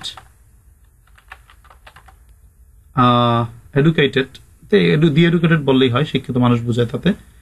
the plus adjective is equal to common noun, তাহলে এখানে দি এডুকেটেড মানে শিক্ষিত মানুষ, দেশের শক্তি আর the power of the country হয়ে গেল। শিক্ষা জাতির উন্নতির পূর্ব শর্ত। শিক্ষা মানে এডুকেশন ইজ হলো উন্নয়নের পূর্ব শর্ত, is the pre condition of development of a nation, একটি জাতির উন্নতির পূর্ব শর্ত। তাহলে আসো আমরা আবার একটু ট্রান্সলেশনটা করি মনোযোগ সহকারে। আমাদের দেশে এখনো কিছু নিরক্ষর লোক আছে, আমাদের দেশে এখনো কিছু নিরক্ষর লোক আছে, আমাদের দেশে আছে। এটা এরকম যদি কোনো ট্রান্সলেশন করতে বলে তোমরা দেয়ার দিয়ে শুরু করবা। যেমন মনে করো আমাদের মাঠে কিছু গরু আছে, যেমন there are many some cows in the field. যেমন কি বলা যায়, আমাদের এলাকায় 2টি স্কুল আছে, there are 2 schools in our এলাকায়, মানে ইন আওয়ার লোকালিটি। এই এলাকায় মানে কোথাও কিছু আছে, এরকম প্রশ্ন থাকলে হয় দেয়ার দিয়ে করতে হয়। তাহলে এখানে যদি এখনো বলছে তার জন্য স্টিল বলেছি, still there are some illiterate people in our country. তারা পড়তেও জানে না, লিখতেও জানে না। They know neither how to read nor how to write, তারা লিখতেও জানে না, পড়তেও জানে না। অথচ লেখাপড়া না জানলে মানুষ উন্নতি করতে পারে না। অথচ man can not prosper without receiving education, শিক্ষা না অর্জন করিয়া মানুষ উন্নতি করতে পারে না। শিক্ষিত মানুষ দেশের শক্তি, দি এডুকেটেড, শিক্ষিত মানুষেরা আর the power of the country, দেশের শক্তি। শিক্ষা জাতির উন্নতির পূর্বশর্ত, education is the precondition of development of a nation. এই হচ্ছে আমাদের মোটামুটি পার্ট বির অ্যান্সার। আমরা কখনই গ্রামারের পুরো 8টা লিখবো না, আমরা লিখবো যে কোনো 5টা। তোমরা কোন 5টাকে চুজ করবা? দেখো অনেকের কাছে এই পার্টস অফ স্পিচ প্যারা লাগে, বাদ দিলাম। আমরা কিন্তু এই যে কি বলে এইটাকে আমরা লিখতে পারি, এটা আমাদের খুব ভালো একটা প্রশ্ন, মানে লিখি 3 দাগ লিখতে পারি, একটা প্রশ্ন হয়ে গেল। রাইট ফর্ম অফ ভার্বস লিখতে পারি, 2টা প্রশ্ন হয়ে গেল। তারপরে তোমার কি বলে এই সাফিক্স প্রিফিক্স ভাইজানকে যদি দেয় পরীক্ষায়, তাহলে ভাইজানের অ্যান্সার করতে পারি, এটা খুব ভালো আমাদের প্রিয় একটা আইটেম। ডবলেস কোশ্চেন তো অবশ্যই অ্যান্সার করবো, কারণ এখানে মার্কসটা নিশ্চিত। তারপর হচ্ছে আমরা রিয়ারেন্সের অ্যান্সার করতে পারি। ঠিক আছে, আমাদের কিন্তু কয়টা হয়ে গেল দেখো একটু গোনো, 1 2 3 4 5টা হয়ে গেছে। তারপর বোনাস হিসাবে আমরা পাংচুয়েশনের অ্যান্সার করতে পারি, তাহলে আমরা সাফিক্স প্রিফিক্স বাদ দিতে পারি, যে কোনো 6 মানে এই 8টা থেকে যে কোনো 5টা প্রশ্ন উত্তর করবো। এই গেল গ্রামার পার্ট। আশা করি সকলে বুঝতে পেরেছো। আজকের ক্লাসটা একটু কেমন যেন হয়ে যাচ্ছে না, আমি আসলে স্ল্যাং বলে ফেলছি, বেশি ব্যাপার না, তোমরা সবাই মাফ করে দিও আমাকে। এরপর আসো আমাদের কি বলছে পার্ট সির অ্যান্সার গুলো। আমি আজকে তোমাদের দেখাবো পার্ট সির অ্যান্সার গুলো কিভাবে করা যায়। দেখো এখানে পার্ট সি তে প্রথমে বলছে প্যারাগ্রাফ, তাহলে আমরা প্রথমে লিখবো প্যারাগ্রাফ। রাইটিং পার্টের ক্ষেত্রে কিভাবে তোমরা খাতায় উপস্থাপন করবে আমি সেটা এখন বলবো। প্রথমে তুমি বলবা যে 10 নম্বরে যদি লেখো অ্যান্সার টু দ্য কোশ্চেন নাম। এখানে কিন্তু প্রশ্ন করছে যে আনসার এনি 5 কোশ্চেন্স, যে কোনো 5টি প্রশ্নের উত্তর দাও। এই 8টি থেকে যে কোনো 5টি প্রশ্নের উত্তর দিতে হবে। তাহলে অ্যান্সার টু দ্য কোশ্চেন নং 10 মানে 10, এটার অ্যান্সার করার জন্য আমরা কি করব?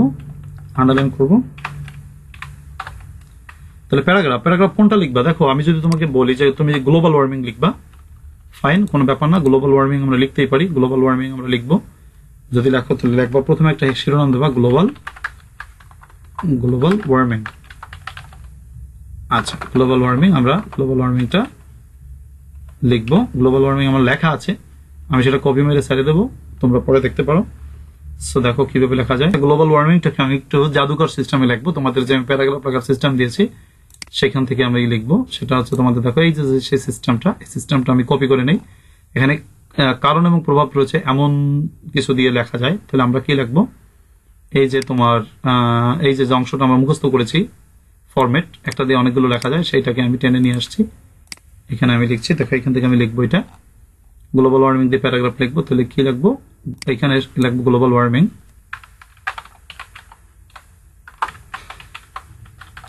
Is very harmful. Global warming অনেক ক্ষতিকর।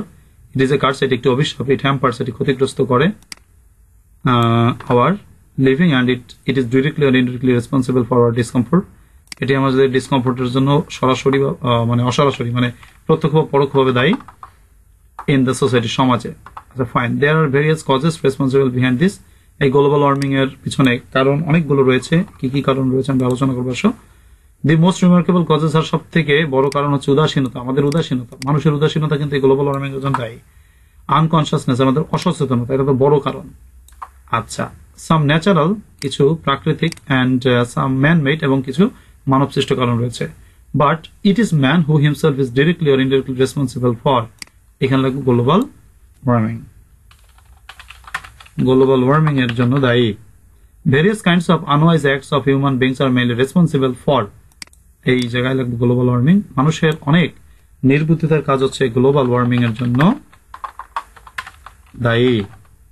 The effect of global warming, global warming এর যে প্রভাব,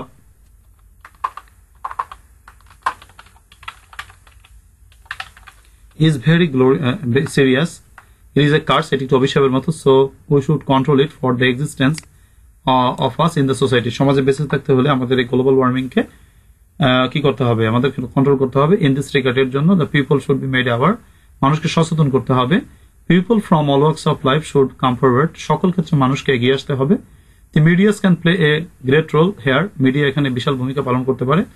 everybody of us must be concerned, আমাদের সকলেরই সংশ্লিষ্ট হতে হবে about the bad effects of global warming, মানে গ্লোবাল ওয়ার্মিং এর কুফল সম্পর্কে সচেতন হতে হবে আমাদের সকলের। তাহলে কি বলবো এখানে, গ্লোবাল ওয়ার্মিং। ওকে ফাইন, এই হচ্ছে তোমার মনে করো সংক্ষেপে যদি শর্ট টেকনিকে তুমি লিখতে চাও তাহলে গ্লোবাল ওয়ার্মিং দিয়ে ব্যাপারটা প্যারাগ্রাফ দাঁড় করাতে পারো। আমার যে এই প্যারাগ্রাফের সংক্ষিপ্ত নিয়ম তোমাদেরকে দিয়েছি, যারা শিট নিয়েছো বা যারা ক্লাসটি করেছো মানে ইউটিউব থেকে। আচ্ছা, এরপরে আরেকটা প্যারাগ্রাফ দিছিল অরে, সেটা বি দাগে। ও আচ্ছা, তোমরা যখন লিখবা এ দাগে আনসার করলে এ দাগ, আর বি দাগে আনসার করলে কি বলো বি দাগ লাগবা। তাহলে এখানে এ দাগে আনসার করেছি আমি, তাই লিখছি গ্লোবাল ওয়ার্মিং। বি দাগের আনসারটা যদি করতাম তাহলে লিখতাম আমরা কি, এখানে ইমেল চেয়েছে তো ইমেল দিয়ে লিখে আসো, হয়ে গেল ইমেল। আচ্ছা, ইমেল দিয়ে আমরা যদি আমাদেরকে একটা প্যারাগ্রাফ লিখতে বলে তাহলে আমরা কিভাবে লিখতে পারি। আচ্ছা, ইমেল দিয়ে লিখবো আমরা। আচ্ছা, এটা নতুন পাতায় নিয়ে যাই, ইমেল দিয়ে লিখবো। তো ইমেল দিয়েও কিন্তু তোমাদের সংক্ষিপ্ত নিয়মে শেখাইছি, অর্থাৎ সায়েন্টিফিক কোনো বিষয়কে লেখা। আচ্ছা, সায়েন্টিফিক বিষয় কিভাবে প্যারাগ্রাফ লেখা যায়, এই যে সায়েন্টিফিক অ্যাফেয়ার্স। তাহলে আমি তোমাদের এইটা যদি মুখস্থ করা থাকে শর্ট টেকনিকটা, তাহলে তোমরা কিন্তু যে কোনো প্যারাগ্রাফ পরীক্ষা আসলে তুমি একটা লিখতেই পারবা। ঠিক আছে, কমন বাদক আর আনকমন বাদক। তাহলে তোমার এখানে আমি লিখতে পারি। আচ্ছা, তো কি বলছে এখানে, দুইবার হয়ে গেল মানে। আচ্ছা, তাহলে আসো ইমেল দিয়ে লিখবো। তাহলে ইমেল দিয়ে, ইন দ্য মডার্ন ওয়ার্ল্ড, আধুনিক গ্লোবাল পৃথিবীতে, ইমেল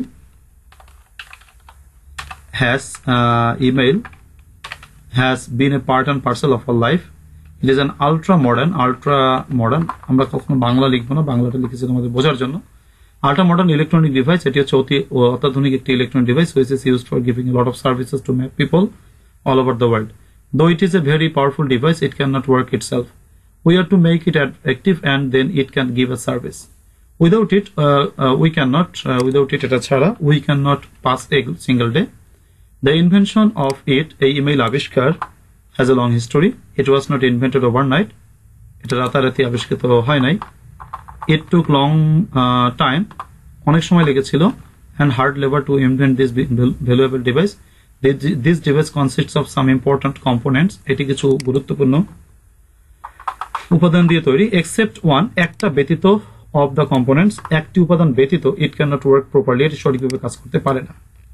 ইমেইল, আচ্ছা, email is of great use to us. ইমেইলের প্রচুর ব্যবহার রয়েছে আমাদের কাছে। It renders, এটি প্রদান করে, great service to mankind. It is like Aladdin's magic lamp, এটি আলাদিনের জাদুর প্রদীপের মতো। It has lessened, এটি কমিয়েছে, our boredom, আমাদের বিরক্তি। Providing a lot of facilities, প্রচুর সুবিধা প্রদান করে, and enjoyment, এবং বিনোদন প্রদান করে। আচ্ছা, it has made our life easy and comfortable, এটা আমাদের জীবনকে করেছে সহজ এবং আরামদায়ক। Once this device was found only in the house of the rich, কোন এক সময় এই ডিভাইসটিকে শুধু ধনীদের ঘরে পাওয়া যেত, but now the price of it or the cost of its use has decreased a lot. So it is becoming ordinary device, এটি একটি সাধারণ ডিভাইসে পরিণত হয়েছে in our day to day life, but it is a matter of regret that, এটা দুঃখের কথা যে some of are rural illiterate people, আমাদের কিছু গ্রামীণ অশিক্ষিত মানুষ still can not use it, এটাকে এখনো ব্যবহার করতে পারেন না, or they are not use it, অথবা এটা ব্যবহার করতে সাহস পান না। হোয়েন উই উইল বি, যখন আমরা সক্ষম হব, able to ensure its use for everyone, we can then demand our personal, social, economic as well as cultural progress. So we can say that, তাই আমরা বলতে পারি যে email plays a vital role in our modern life. তাহলে এই হচ্ছে আমাদের প্যারাগ্রাফের অ্যান্সারটা আমরা করে ফেললাম 10 থেকে, ঠিক আছে, এভাবে লিখবা। এরপর আসো 11 থেকে কি প্রশ্নটা করেছে। 11 থেকে বলেছে রাইট এ রিপোর্ট, আচ্ছা, write a report on freshers reception held recently in your college. তোমার কলেজে সম্প্রতি যে ফ্রেশার্স রিসেপশন অনুষ্ঠান হয়েছে, অর্থাৎ নবীনবরণ অনুষ্ঠান হয়েছে, সেই নবীনবরণ অনুষ্ঠান সম্পর্কে একটি রিপোর্ট লেখো। আচ্ছা ঠিক আছে, সেটা আমরা লিখবো। অনেকে প্রশ্ন করো ভাই রিপোর্টটা আমরা কিভাবে লিখবো, এটাকে 1 পাতায় লিখবো নাকি 2 পাতায় লিখবো? আসলে ভাই রিপোর্টে কোনো পাতা নাই, তুমি যেভাবে লেখো, যেখান থেকে শুরু করো সেখান থেকেই কারেক্ট। তবে রিপোর্টের কিছু পার্ট আছে, সেই পার্টগুলোকে তোমাকে মেনটেন করতে হবে। ধরো প্রথমে আমরা লিখতে পারি answer to the question 11, answer to the question নাম 11, এটা লিখলাম। আচ্ছা, তারপর আমরা আন্ডারলাইন করলাম যথারীতি নিয়মে। তারপর তোমাকে একটা শিরোনাম দিতে হবে। আমি তোমাদেরকে আগেই বলেছি অ্যাপ্লিকেশনের একটা কি হতে হবে, মানে সরি রিপোর্টে একটা শিরোনাম থাকবে। তুমি একটা সংবাদ লিখতে যাচ্ছ, সংবাদে যদি শিরোনাম না থাকে সেই সংবাদ কেউ পড়বে না, ঠিক আছে? তোমাকে আগে শিরোনাম দিতে হবে। তো শিরোনাম দিতে হবে। যেমন বাংলাদেশের একজন প্রখ্যাত অভিনেত্রী, তিনি হাতে শিরোনাম লিখে সংবাদ প্রচার করেন না, ঠিক আছে?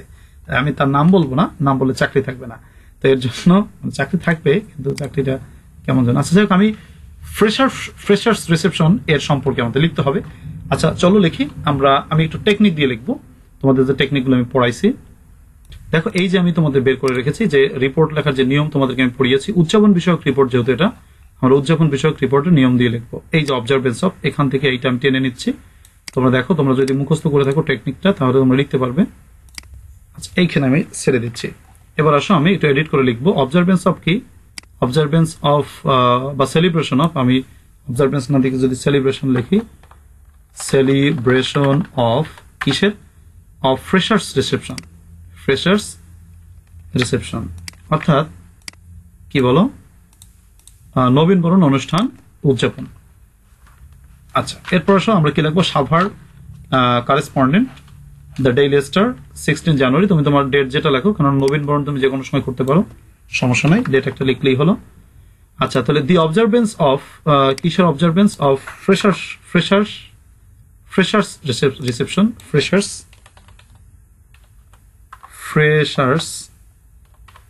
রিসেপশন। আচ্ছা freshers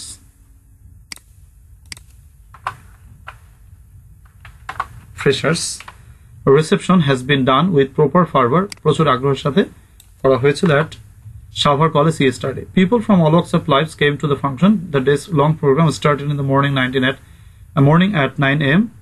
The local MP, Sthaniya MP Saheb, was the chief guest. The area was decorated very nicely. Renowned musicians, বিখ্যাত মানে সঙ্গীতবিদ, তারা যদি একটু পারফর্ম না করে আসলে নবীনবরণ তো আসলে জমে না, তাই না? কিছু মিউজিশিয়ান আনতে হবে। তাহলে দেশের বিখ্যাত মিউজিশিয়ান আমরা এনেছি, আমাদের আলম ভাইকে আমরা নিয়েছি, ঠিক আছে?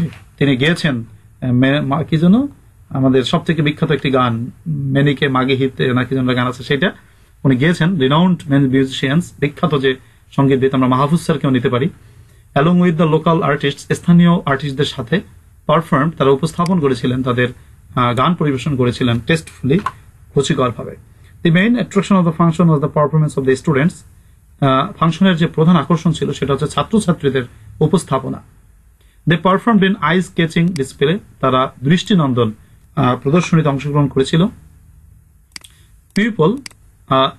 এভরিবডি এনজয়েড দ্য প্রোগ্রাম, সকলে এই প্রোগ্রামটিকে কি করেছিল? উপভোগ করেছিল। তারপর কি বলছে? Everybody enjoyed the programme very much. তারপর বলছে the chief guest along with many other guest expressed satisfaction. Chief guest অন্যান্য কি বলে অতিথিদের সাথে স্যাটিসফ্যাকশন প্রদান করেছিলেন। Towards the end of the function, ফাংশনের শেষের দিকে the chief guest delivered a long speech. At last the prizes are distributed, অবশেষে অনুষ্ঠানের যে প্রাইজ সেটা ডিস্ট্রিবিউট করা হয়েছিল। তাহলে আমরা মোটামুটি একটা যে কোনো অনুষ্ঠান সম্পর্কে রিপোর্ট আসলে আমরা এই রিপোর্টটা ফরম্যাট ব্যবহার করে লিখতে পারি। ভাই আমাদের আমি যেটা বলেছিলাম যে তোমাদের রিপোর্টে কোনো পাতা নাই, তুমি যে কয় পাতায় লেখো ব্যাপার না, তবে তোমাকে মনে রাখতে হবে যে প্রথমে শিরোনাম দিতে হবে, তারপর তুমি তোমার পরিচয় দেবা, তুমি সাভার সংবাদদাতা, দ্য ডেইলি স্টার, 16 জানুয়ারি 2021 সালে তুমি রিপোর্টটি করেছো, হয়ে গেল। এরপর 12 দাগে যে প্রশ্নটা রয়েছে, 12 দাগে কি প্রশ্ন রয়েছে? Write a letter to your younger brother advising him to read the news paper daily. আমি তোমাদেরকে এই প্রশ্নটির উত্তর লেটার, তোমাদেরকে আমি এটা কিন্তু করে দিয়েছি, তোমরা ইউটিউবে দেখেছো। তো নিউজ পেপার সম্পর্কে লেখা 2016 সালের পরীক্ষায়, অর্থাৎ 2018 সালে যে পরীক্ষাটি সংগঠিত হয়েছিল সেই পরীক্ষায় এই লেটারটি দেওয়া হয়েছিল। আমরা লিখবো অ্যান্সার টু দ্য কোয়েশ্চেন নং। তোমাদেরকে আমি কিন্তু ইউটিউবে এটা করিয়েছি, তোমরা দেখেছো। অ্যান্সার টু দ্য কোয়েশ্চেন নং 12। এটা কিভাবে আমরা লিখবো? তো আসলে লিখি। আচ্ছা, তাহলে আমরা কি করবো? প্রথমে আমরা যেটা যথারীতি নামে করি, প্রথমে আমরা ডেট তারিখ লিখবো। আমি যেটা কাজ করি যে তোমাদেরকে এটা লেখার জন্য আমি তোমাদেরকে যে ফরম্যাটটা আছে সেই ফরম্যাটটা নিয়ে আসি। ধরো তোমরা যেটা মুখস্থ করেছো টেকনিক, এই যে টেকনিকটা আমরা নিয়ে আসবো। এক ভাই আমাকে বলেছেন, ভাই ডেট একবার বাম পাশে লেখেন, একবার ডান পাশে লেখেন, কেন? আমাদের অসুবিধা হয়, একবার এক পাশে লেখেন। আচ্ছা ভাই, এক পাশে লিখছি, আমি ডান পাশে লিখছি, আমার ডান পাশটা ভালো লাগে, ঠিক আছে? ডান পাশে লিখবা তোমরা, যাও, তোমাদেরকে বলে দিলাম, আমার পছন্দ এটা। আর যদি তোমাকে বাম পাশে লিখো তাতে কোনো সমস্যা নেই, ডান বাম একটা লিখলেই হলো। ডান পাশে লিখলে ভালো হয়, ডানে হাঁটুন, ডানে হাঁটলে ভালো হয়। তো যাই হোক, তো কার কাছে লিখবো? আমার ছোট ভাইয়ের কাছে লিখবো, ডিয়ার ব্রাদার, ছোট ভাই কাছে লিখলাম। তো কি লিখবো? যে advising to read newspaper. তাহলে I have just received a letter. দোস্ত, বন্ধু, ভাই আমি তোমার চিঠি পেয়েছি। You are well by the grace of Allah. I hope I am also fine. Your letter is too remarkable to me. Your words always are pleasurable to me. I am glad. আমি খুব আনন্দিত হচ্ছি। কি সম্পর্কে? To tell you, তোমাকে বলে, আমি বলতে গিয়ে আমি খুব আনন্দিত হচ্ছি। A few line, কিছু few line লিখবো আমি তোমাকে। About কি? এখানে বলেছেন about reading newspaper, সংবাদপত্র পাঠ সম্পর্কে আমি তোমাদের কয়েকটি লাইন লিখে আনন্দ বোধ করছি। এরপর এই মাঝখানে কি লিখবো? মাঝখানে যে যা পারো তাই লিখবো, কিন্তু আমি স্ট্যান্ডার্ড ভাবে কিভাবে লেখা যায় আমি তোমাদেরকে এখানে ফরম্যাট করে দিয়েছি, যাতে শীটটা আছে তোমরা নিশ্চয়ই পড়তে পারবে এখান থেকে। আচ্ছা, এখান থেকে দেখো, এখানে আমি মাঝখানে আনসারটা করছি, এখানে আমি কপি মেরে ছেড়ে দিচ্ছি, চাবি মেরে সাইডে দিলাম। আচ্ছা ফাইন, এটা হচ্ছে, আচ্ছা সমান করে দেই, হয়ে গেল। এই ক্লাসটা তোমরা, এই লেটারের ক্লাসটা তোমরা অবশ্য ইউটিউবে দেখেছো, যারা দেখো নাই সেটা আবার দেখে নিও। তো এখানে কি বলছে? আমরা প্রথমে লিখলাম এটুকু ফরম্যাট দিয়ে, তারপর এটুকু মুখস্থ, তারপর নিচে আমার ফরম্যাট আছে, anyway the letter is getting long, no more today, convey my best regards to the elders and affection to the younger ones, hope to see you soon, take care. গেল। তোমার ব্রাদার, এটা চিঠিটা লিখছে, your brother, তোমার ভাই আসিফ হোসেন, হয়ে গেছে, গেল। এটা হচ্ছে তোমার লেটারের উত্তর, 12 নম্বরের উত্তর, ঠিক আছে? এক লেটার কয় পাতায় লিখবে এটা অনেকে প্রশ্ন করে, ভাই লেটার 2 পাতায় লিখতে পারবা, কোনো সমস্যা নেই, তবে তুমি একটা খাতার বাম পেজে লেখা শুরু করে ডান পেজে শেষ করবা। এরপরের প্রশ্নটি রয়েছে, write an application to the principal of JB college for permission to set up a debating club. আচ্ছা, এখানে কিন্তু একটা কলেজের নাম উল্লেখ করে দিয়েছে, জেবি কলেজ। সো তোমাকে কিন্তু জেবি কলেজের দিয়ে লিখতে হবে। সো লেখো প্রথমে অ্যান্সার টু দ্য কোশ্চেন নাম, অ্যান্সার টু দ্য কোশ্চেন নাম 13। তো এটা লেখার পরে আমরা আন্ডারলাইন করে দিলাম। তো কিভাবে লিখবো? আমরা সেটিং সম্পর্কে তোমাদের যে অ্যাপ্লিকেশনের নিয়ম পড়িয়েছি, দেখো অ্যাপ্লিকেশনের যে নিয়ম পড়িয়েছি সেই অ্যাপ্লিকেশনের নিয়মের সেটিং অ্যাপের যে ফরম্যাটটা হয়েছে সেই সেটিং অ্যাপের ফরম্যাটটা আমরা নিলাম। আচ্ছা, প্রথমে কি করব? ধরো আমি প্রিন্সিপাল, তুমি আমার কাছে অ্যাপ্লিকেশন লিখবা। তো প্রথমে কি করবা? আমি যদি প্রিন্সিপাল হই, আমি তো আসলে ভালো প্রিন্সিপাল হব না, কারণ ছোট মানুষ। আচ্ছা, কি বলছে? এর জন্য তুমি কি লিখবা? 10 ফেব্রুয়ারি 2021, the principal government Bangabandhu university college. এখানে বঙ্গবন্ধু ইউনিভার্সিটি কলেজ লেখা যাবে না, এখানে লিখতে হবে জেবি কলেজ, যেহেতু প্রশ্নে বলেছে জেবি কলেজের স্যারের কাছে লিখতে হবে। So JB college, JB college কোথায় ভাই? জেবি কলেজ তুমি জানি না, জেবি কলেজ কোথায়? আচ্ছা, মিরপুরে দেই, আমি মিরপুরে স্থাপন করে দিই, মিরপুর, ঢাকা। ফাইন। এরপর আসো অ্যাপ্লিকেশন কি? সেটিং আপ কি? Setting up a debating club, setting up a debating club. Fine. তাহলে ডিবেটিং ক্লাব স্থাপনের জন্য একটি আবেদন করব। এখানে কেউ সাব লিখবা না, অনেকের বদভ্যাস সাব লেখা, সাব কিন্তু হয় না, সাবজেক্ট লিখতে হবে।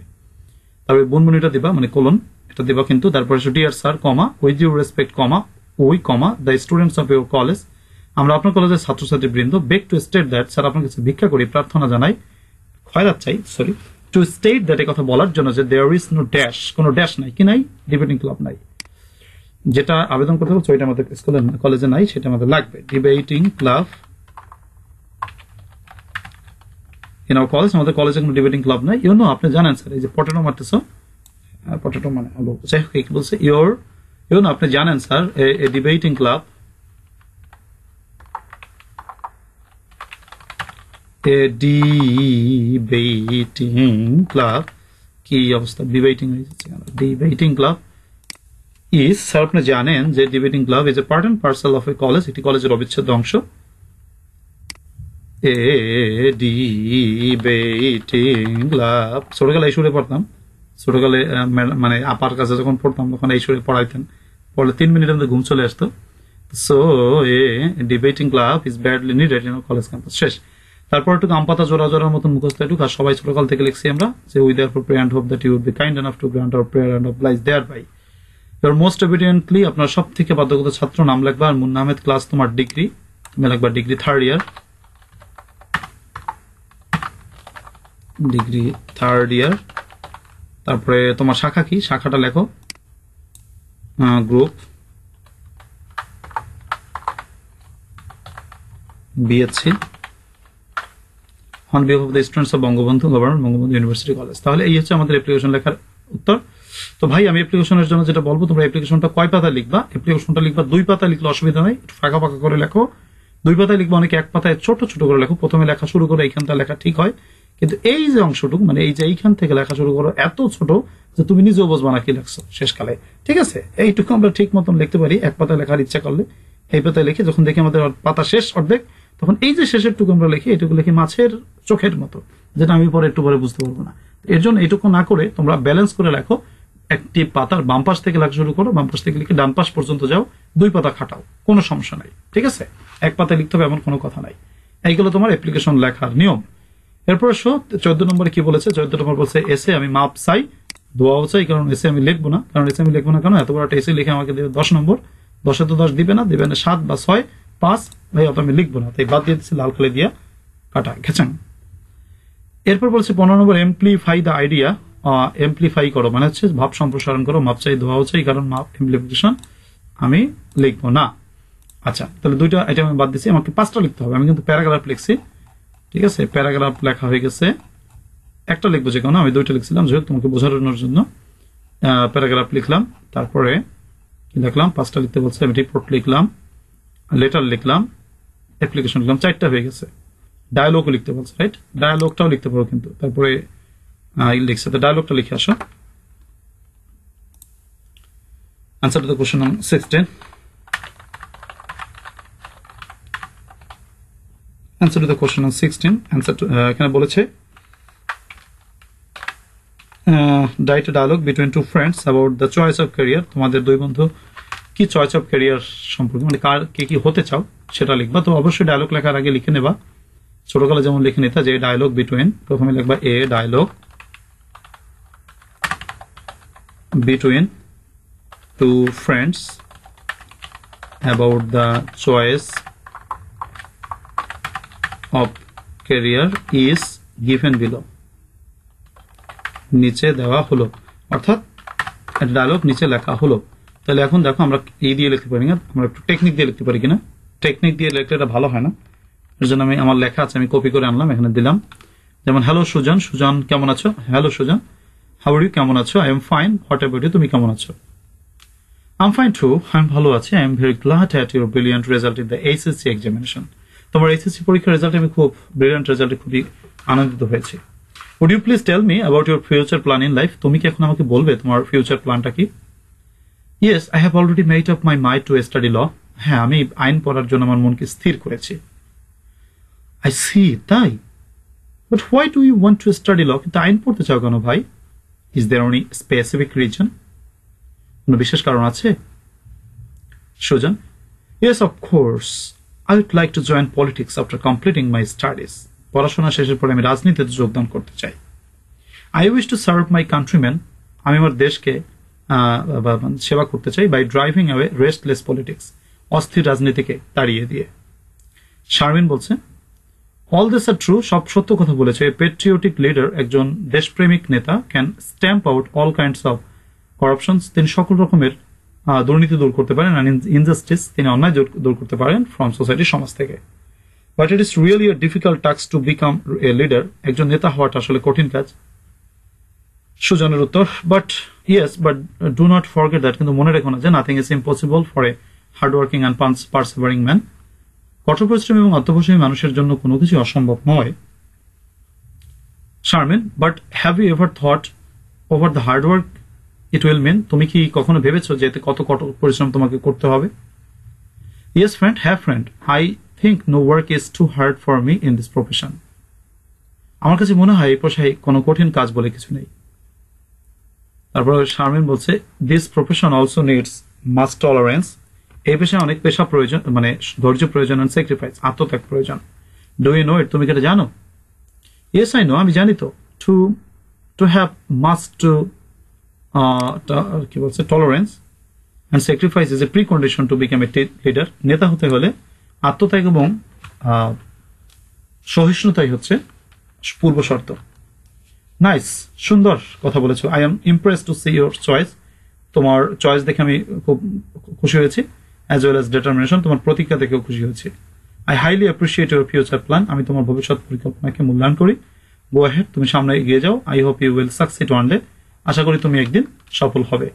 Sujan please bless for me so that I can make my dream true. Absolutely, I must be off now, আমার এখন যেতে হচ্ছে। থ্যাংক ইউ ভেরি মাচ, খুব ধন্যবাদ তোমাকে। You are most welcome, see you again. তাহলে এই হচ্ছে আমাদের মোটামুটি চয়েস অফ ক্যারিয়ার নিয়ে একটি ডায়লগ আমরা লিখলাম, তোমরা এরকম বানাই লিখবা। এরপর আসলে 17 নম্বর প্রশ্নে কিন্তু দুইটা জিনিস থাকে, আমরা দুইটা জিনিসের অ্যান্সার করতে হয়। প্রথমটা হচ্ছে write a poster creating awareness about the speed of viral fever chikungunya, poster লিখতে হবে। তোমাকে বলো ভাই পোস্টার আমরা কিভাবে লিখবো, আমরা কি বক্স করে লিখবো কি না? আসলে বিষয়টা হচ্ছে পোস্টার লিখতে হবে অবশ্যই বক্স করে, যে পোস্টার হচ্ছে আগে দর্শনদারি পরে গুণবিচারী, পোস্টারে দর্শনদারি না হলে আসলে মার্কস পাওয়া যায় না। তো সেক্ষেত্রে অনেকে পোস্টার লেখো বই থেকে, আমি দেখি অনেকে লেখো, এটা আসলে ঠিক হয় না। এর জন্য তোমরা যেভাবে লিখবা আমি তোমাদের শিখাই দেবো অ্যান্সার টু দা।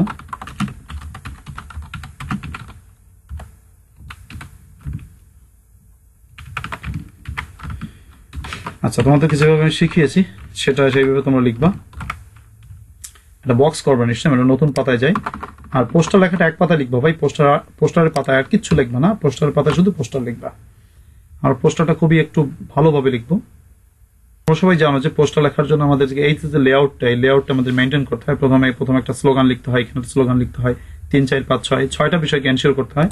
তো আমরা যদি আমাদের অ্যান্সারটা করি তাহলে আমাদের কিন্তু এখানে আমি যদি ধরো অংশটা মানে কি বলে এই ফর্মেটটা করে নিয়ে আসলাম, কপি করে নিয়ে আসলাম। এখন তোমরা কিভাবে লিখতে পারো, প্রথমে ধরো এই জায়গাটায় আমরা কি লিখবো, এই দুইটা জায়গায় চিকুনগুনিয়া সম্পর্কিত দুইটা স্লোগান আমরা লিখি। তো আসো এখানে আমরা কি লিখতে পারি, সরি। আচ্ছা, তাহলে দেখো চিকুনগুনিয়া সম্পর্কে কি লেখা যায়। চিকুনগুনিয়া যেহেতু একটা রোগ, তাহলে আমরা প্রথমে লিখতে পারি যে be aware of chikungunya, chikungunya সম্পর্কে সচেতন হন। আর সেকেন্ড স্লোগানটা লিখতে পারি সেভ ইওর লাইফ, আপনাদের জীবন আপনারা বাঁচান। এটা একটু ছোট করে লিখবা, এর জন্য আমি ফন্টটা একটু কমাই দিচ্ছি, তোমরা পরীক্ষায় ছোট করে লিখবা দুই পাশে।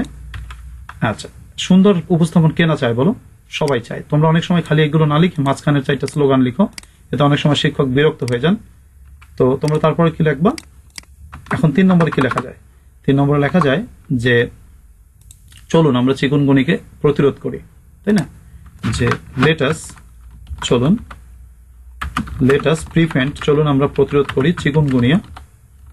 চিকুনগুনিয়ার জায়গায় যদি তোমার ডেঙ্গু দিয়ে শুধু তুমি ডেঙ্গুটা লেখো চিকুনগুনিয়ার জায়গায়, তাহলে কিন্তু চিকুনগুনিয়া, এই প্রশ্নটা 2016 সালে এসেছিল, তোমরা 19 সালে পরীক্ষা দিবা, তাহলে তোমাদের ডেঙ্গুটা আসতে পারে, তাহলে লিখতে পারো লেটাস প্রিভেন্ট ডেঙ্গু। তো লেটাস প্রিভেন্ট চিকুনগুনিয়া বিকজ, কারণ।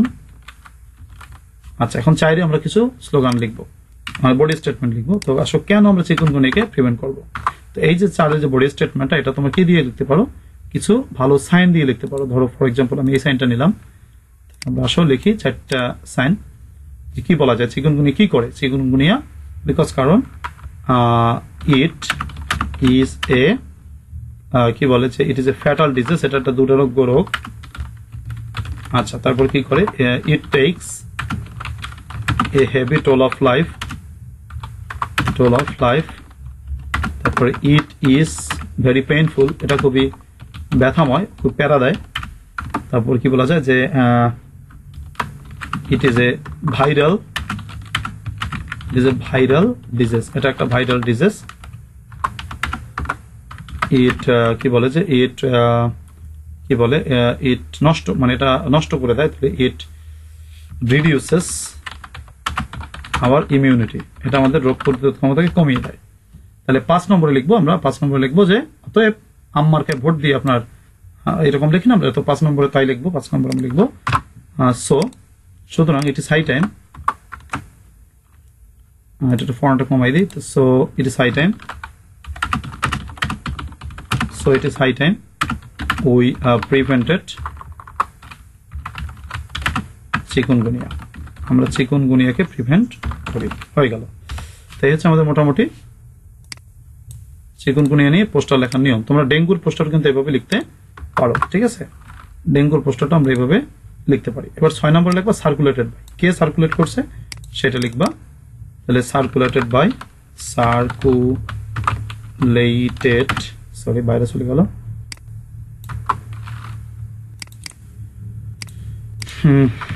সার্কুলেটেড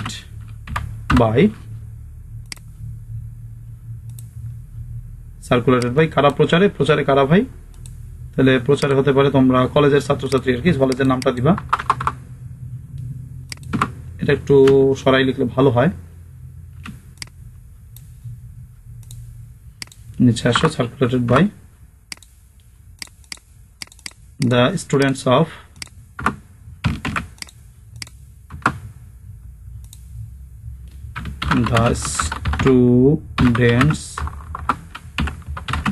টেক্স কলেজের ছাত্রছাত্রী বৃন্দ, টেক্স দিলে ভালো হয়, নির্দিষ্ট কলেজের নাম না দিয়ে। তাই হচ্ছে আমাদের চিকুনগুনিয়া সম্পর্কে যদি আমাদের কি আসে বলো, পোস্টার আসে, তাহলে আমরা পোস্টারটা এইভাবে সাজাতে পারি। বা ডেঙ্গু দিয়েও তুমি এইভাবে লিখতে পারো। 2016 সালে যেহেতু চিকুনগুনিয়া আসছে, এখন ডেঙ্গু আসতে পারে আমাদের পরীক্ষায়, তাহলে কি বলতে পারি, B hour of dengue save your life, let us prevent dengue fever because it is a fatal disease, it takes a heavy toll of life, it is very painful, it is a viral disease, it reduces our immunity, so it is high time we prevented কি বলে chikungunya, circulated by the students of X college. আচ্ছা, এরপরে আছে কি বলো, এরপর আরেকটা প্রশ্ন করেছে আমাদের অরে হচ্ছে write an advertisement for the post of an office assistant in a company. আচ্ছা, কি বলছে, তোমার কোম্পানিতে একজন অফিস অ্যাসিস্ট্যান্ট লাগবে, তা সেরকম একটা অ্যাডভার্টাইজমেন্ট লেখো। অ্যাডভার্টাইজমেন্টটাও ই করে লিখবে, তোমার বক্সে করে লিখবে। কিভাবে লিখতে হয় অ্যাডভার্টাইজমেন্ট লেখা আমি তোমাদের শিখাইছি। ধরো যে এই যে আমি ফরম্যাটটা তোমাদের শিখাইছিলাম যে অ্যাডভার্টাইজমেন্ট লেখার জন্য একজন সহকারী আবশ্যক, সেটা আমি কপি করে তোমাদের এখানে অ্যান্সারটা করে দিচ্ছি যাতে তোমরা সহজে বুঝতে পারো। তোমাদেরকে আমি পড়াইছিলাম আগে। সো দেখো, আমরা কিন্তু কি করতে পারি, অ্যাডভার্টাইজমেন্টটা লিখতে পারি। অ্যাডভার্টাইজমেন্টের ক্ষেত্রে একই কথা বলবো, তোমরা অ্যাডভার্টাইজমেন্টটা সুন্দর করে পেন্সিল দিয়ে বক্স করে ভিতরে কলম দিয়ে লিখবে। তাহলে কি লিখবে, অ্যান অফিস অ্যাসিস্ট্যান্ট, তাহলে অ্যান অফিস অ্যাসিস্ট্যান্ট ওয়ান্টেড বা নিডেড। ওয়ান্টেড মানে একটু কেমন শোনায় যে পুলিশ খুঁজতেছে, এরকম নিডেড লিখি। An assistant is needed for ABC motorcycle store, Mirpur, Dhaka. The salary is negotiable, please contact GM Arif, আমার সাথে যোগাযোগ করেন, চাকরি দিতে বনে। হাউস নম্বর 33 রোড 8 মিরপুর, ঢাকা। এইবার এমসি নিও না, যদি আমি আমার নাম লিখছি, মোবাইল নম্বর, এই আর কি, শেষ। তাহলে মূল কথা হচ্ছে আমরা এভাবে কিসের আনসার করতে পারি, অ্যাডভার্টাইজমেন্ট আনসার করতে পারি। তাহলে ভাই এবং বোনেরা, আশা করি তোমরা বুঝতে পেরেছো। আচ্ছা, বিগত সালের প্রশ্ন যদি আমরা প্র্যাকটিস করি তাহলে হয় কি, আমাদের কনফিডেন্সটা বেড়ে যায়। তোমরা যে এই প্রশ্নটি সমাধান করলে এতক্ষণ দীর্ঘ সময় ধরে যারা ছিল শেষ পর্যন্ত, তারা একটু জানাইও আমাকে যে শেষ পর্যন্ত ছিলাম, এত কষ্ট করে, এত সহ্য করে আমাকে যারা ছিল। আশা করি যে এই প্রশ্নটি করার মাধ্যমে তোমাদের আত্মবিশ্বাস অনেকটা বেড়ে গিয়েছে। দেখো, প্যাসেজে অ্যান্সার এসেছে, আমরা করতে পারি, এটা খুবই মোটামুটি করার মতন প্রশ্ন। গ্রামারও আমরা করতে পেরেছি আনসারগুলো। তারপরে রাইটিং সাইড, সেটাও কিন্তু আমরা করতে পেরেছি। আমাদের যে আনসার করতে বলেছে, আমাদের মানে 6টা আনসার কিন্তু করে দিয়েছি আমি। তোমরা 5টা লিখবা, আমি 2টা বাদ দিয়েছি, তোমরা প্রয়োজন আরেকটা বাদ দিবা। তো এইভাবে কিন্তু আমরা একটা প্রশ্নের উত্তর করতে পারি। 2016 সালের প্রশ্ন আমি তোমাদের করিয়ে দেখলাম। কালকে ইনশাআল্লাহ 2017 সালের প্রশ্ন, তারপরে দিন 2018 সালের প্রশ্ন আমি তোমাদেরকে করে দেখাবো, এবং এই প্রশ্নগুলো সমাধান করলে পরীক্ষায় অনেক কিছু কমন বাড়তে পারে, সম্ভাবনা থাকে। তো সকলকে ধন্যবাদ শেষ পর্যন্ত দেখার জন্য। যারা দেখেছো তারা জানাইও যে স্যার আমি শেষ পর্যন্ত দেখছিলাম, হয়তো সবাই আসে নাই শেষ পর্যন্ত। ভালো থাকো সবাই, আল্লাহ হাফেজ।